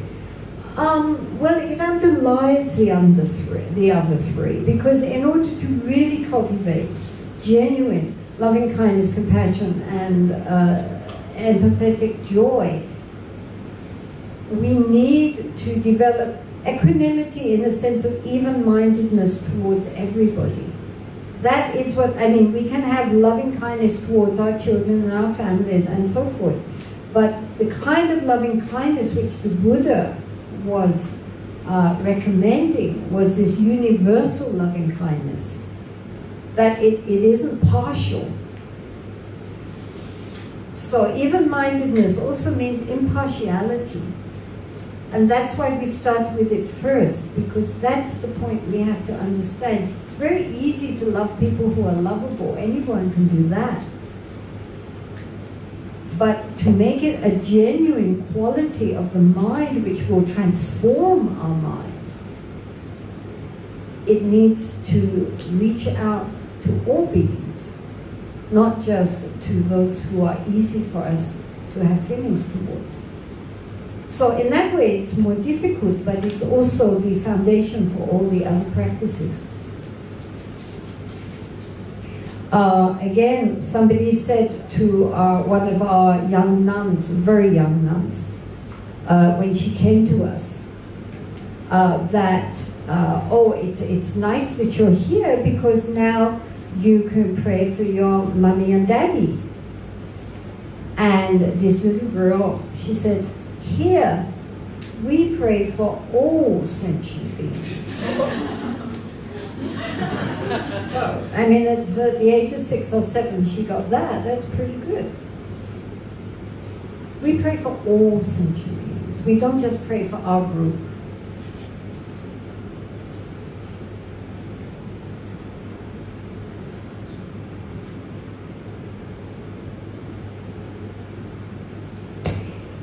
If one practices forms of mindfulness and awareness of the mind, intentions, craving, and aversion, will one get a breakthrough and get universal compassion ultimately? I mean, without practicing metta deliberately? Or is it necessary to practice awareness with compassion? When I practice awareness alone, I see things vividly without any emotion. Well, that's the problem. You see, this is why the Buddha recommended that along the metta and the karuna and all this side, work on our emotions, on our compassion, and then the awareness and the mindfulness work on our wisdom.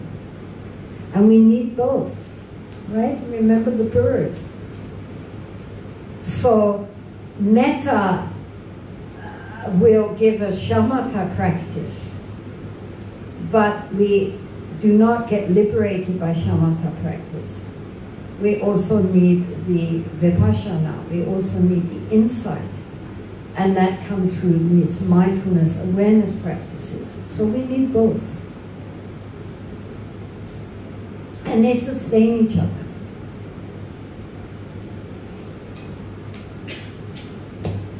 How can I rejoice in the joy of people who basically derive their joy from harming other beings? Well, you know, I don't think we need to rejoice in the joy they get from torturing people. But, you know, maybe then they go and have a pizza and they're really happy. We can rejoice in that.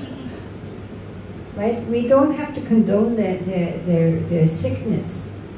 And we don't have to condone the pain they give to others if that gives them pleasure. It's not that we are, you know, inviting sadism. But, you know, they have other joys. They go home, they see their family, their kids, their parents, and they're happy about that, we can rejoice in that. Or the goodness of the good happiness that they feel in their life, we can feel happy for that. Having the compassion to feel others' suffering, how can I then get wisdom to solve the problems to alleviate the suffering? Well, that's what meditation is all about, really. It's helping us to get the clarity of mind and the insight to understand how to act appropriately to alleviate the sufferings of others. This is why, as I said, the 1,000-armed Guanyin has an eye in every hand. It is this not only having the compassion, but also the wisdom to understand how to deal in that situation skillfully. So in order for us to be able to emulate that, we need to have a clear mind which sees things more and more clearly how they really are. And then if we really are in tune with a deeper level of our being, spontaneously we know how to act and how to speak. You see that in very advanced practitioners, that they're not trying from their side to do the right thing. It just naturally flows from the depths of their insight and their compassion. That's what we're striving towards. We don't have to think about it, it just naturally flows. I know it's essential to cultivate joy, happiness, and freedom to suffer without oneself first. When does that become selfish and self-absorbing? Does radiating that light within us to others bring more joy? And how do we cultivate joy within us? You didn't listen to anything I said today.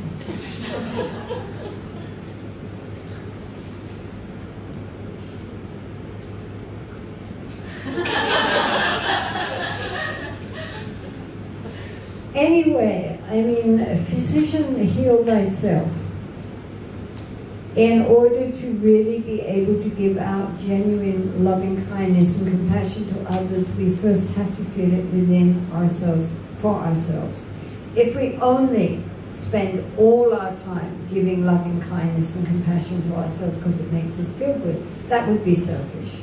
But if we are doing it with the motivation that this will free us up to then be able to give this love and kindness to other people, as long as we don't feel it, as long as we're not friends with ourselves, we are not genuinely going to be friends with others. It's the reason why there is conflict between people is because the people are conflicted within themselves. If they had no inner conflict, there would be no outer conflict. So we have to start from where we are.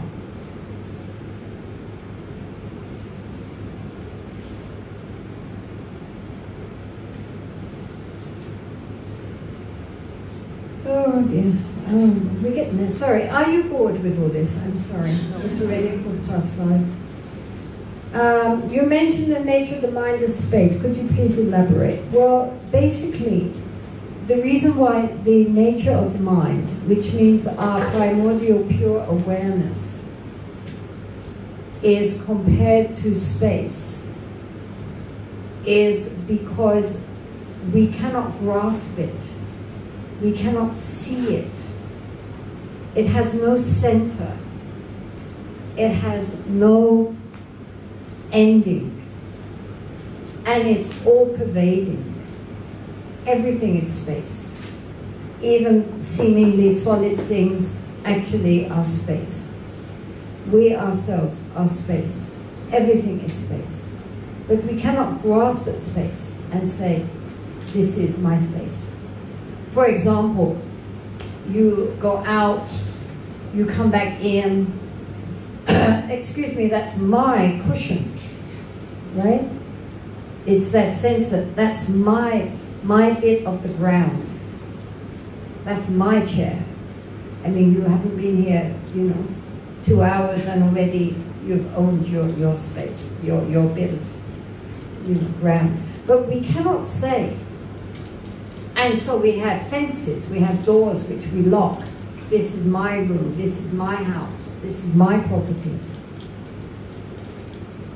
But we cannot say of space, of the air, excuse me, this is my air. You cannot breathe my air. This is my air. Actually, the whole time, we are breathing in and breathing out each other's air. And even the plants are helping us. You know, they're breathing out, they're breathing in our carbon dioxide, breathing out oxygen for us. They're helping us. We're all interconnected, insofar as we are breathing in and breathing out. But you cannot grasp that and say, this is, you know, we cannot patent it, copyright it, say this is my space, my air. So it's like with the mind. Our ordinary conceptual thinking mind, we can look at, we can see, these are thoughts, these are emotions. And there is a mindfulness which can observe that, which is what we do when we're meditating. We develop that aware, that kind of mindfulness, which is able to observe the thoughts and the feelings as they arise and as they cease.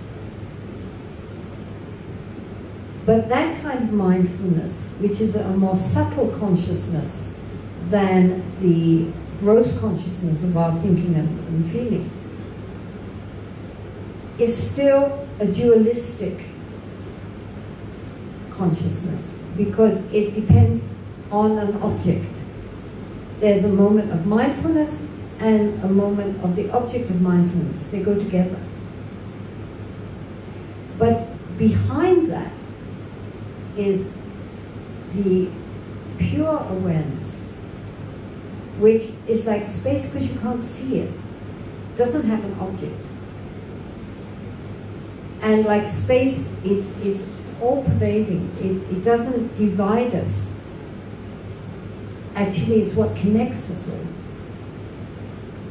And so this level of primordial awareness, which we all possess, is called by many different names. It's called the Buddha nature, it's called Dhammakaya, it's called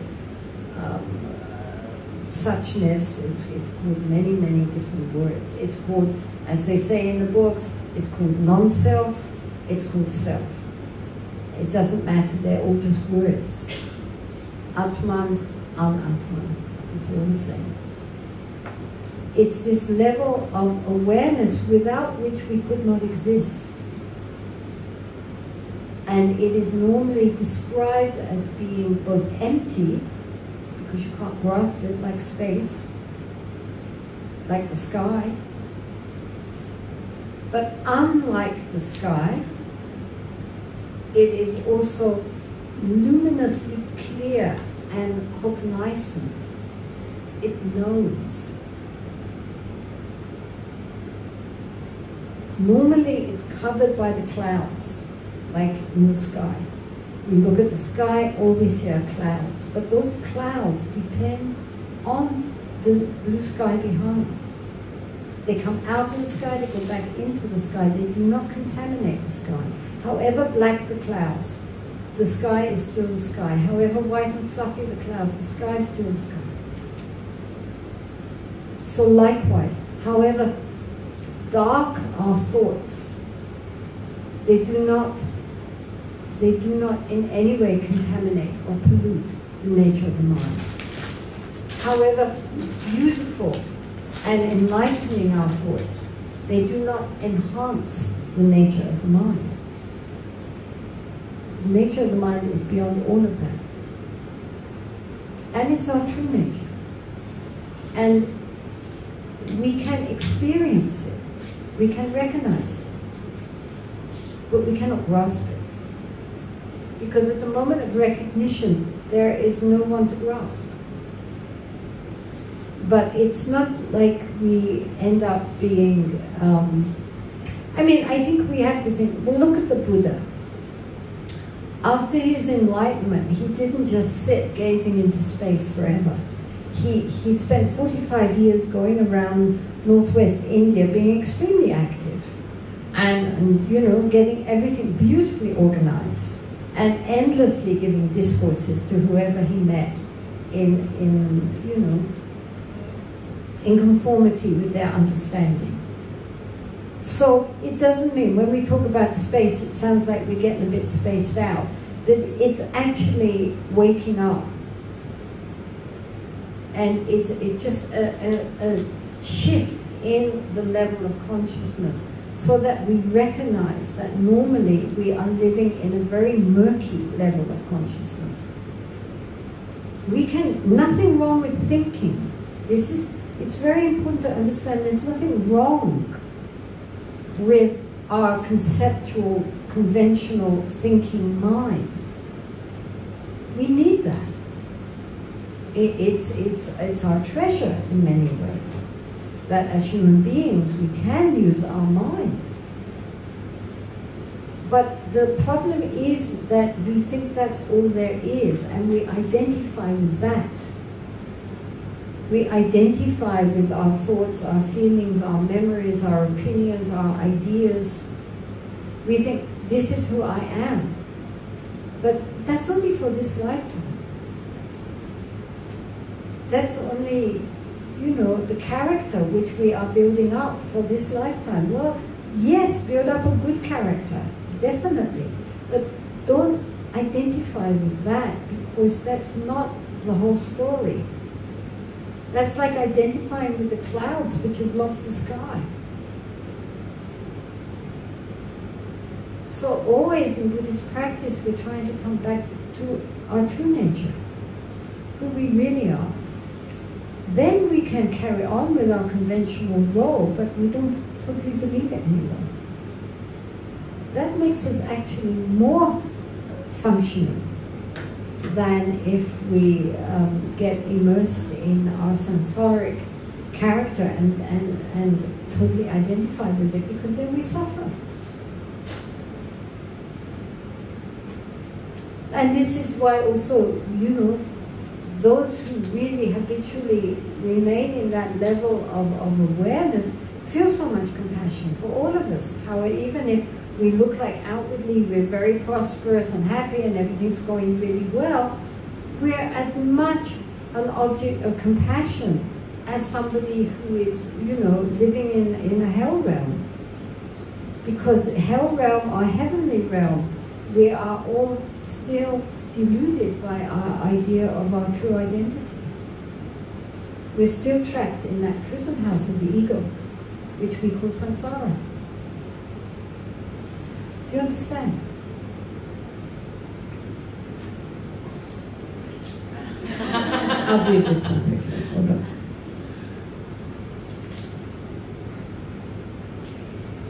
What form of Buddhist training do you still undertake? Oh God, what stage? Oh, let's get that one.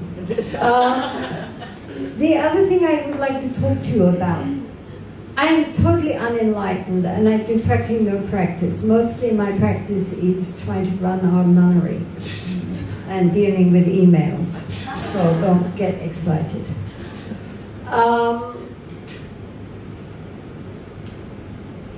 We have, as there are many ladies here, I think I should mention it, there is this international association for women called Sakyadhita. Sakyadhita means daughters of the Buddha, of the Sakya.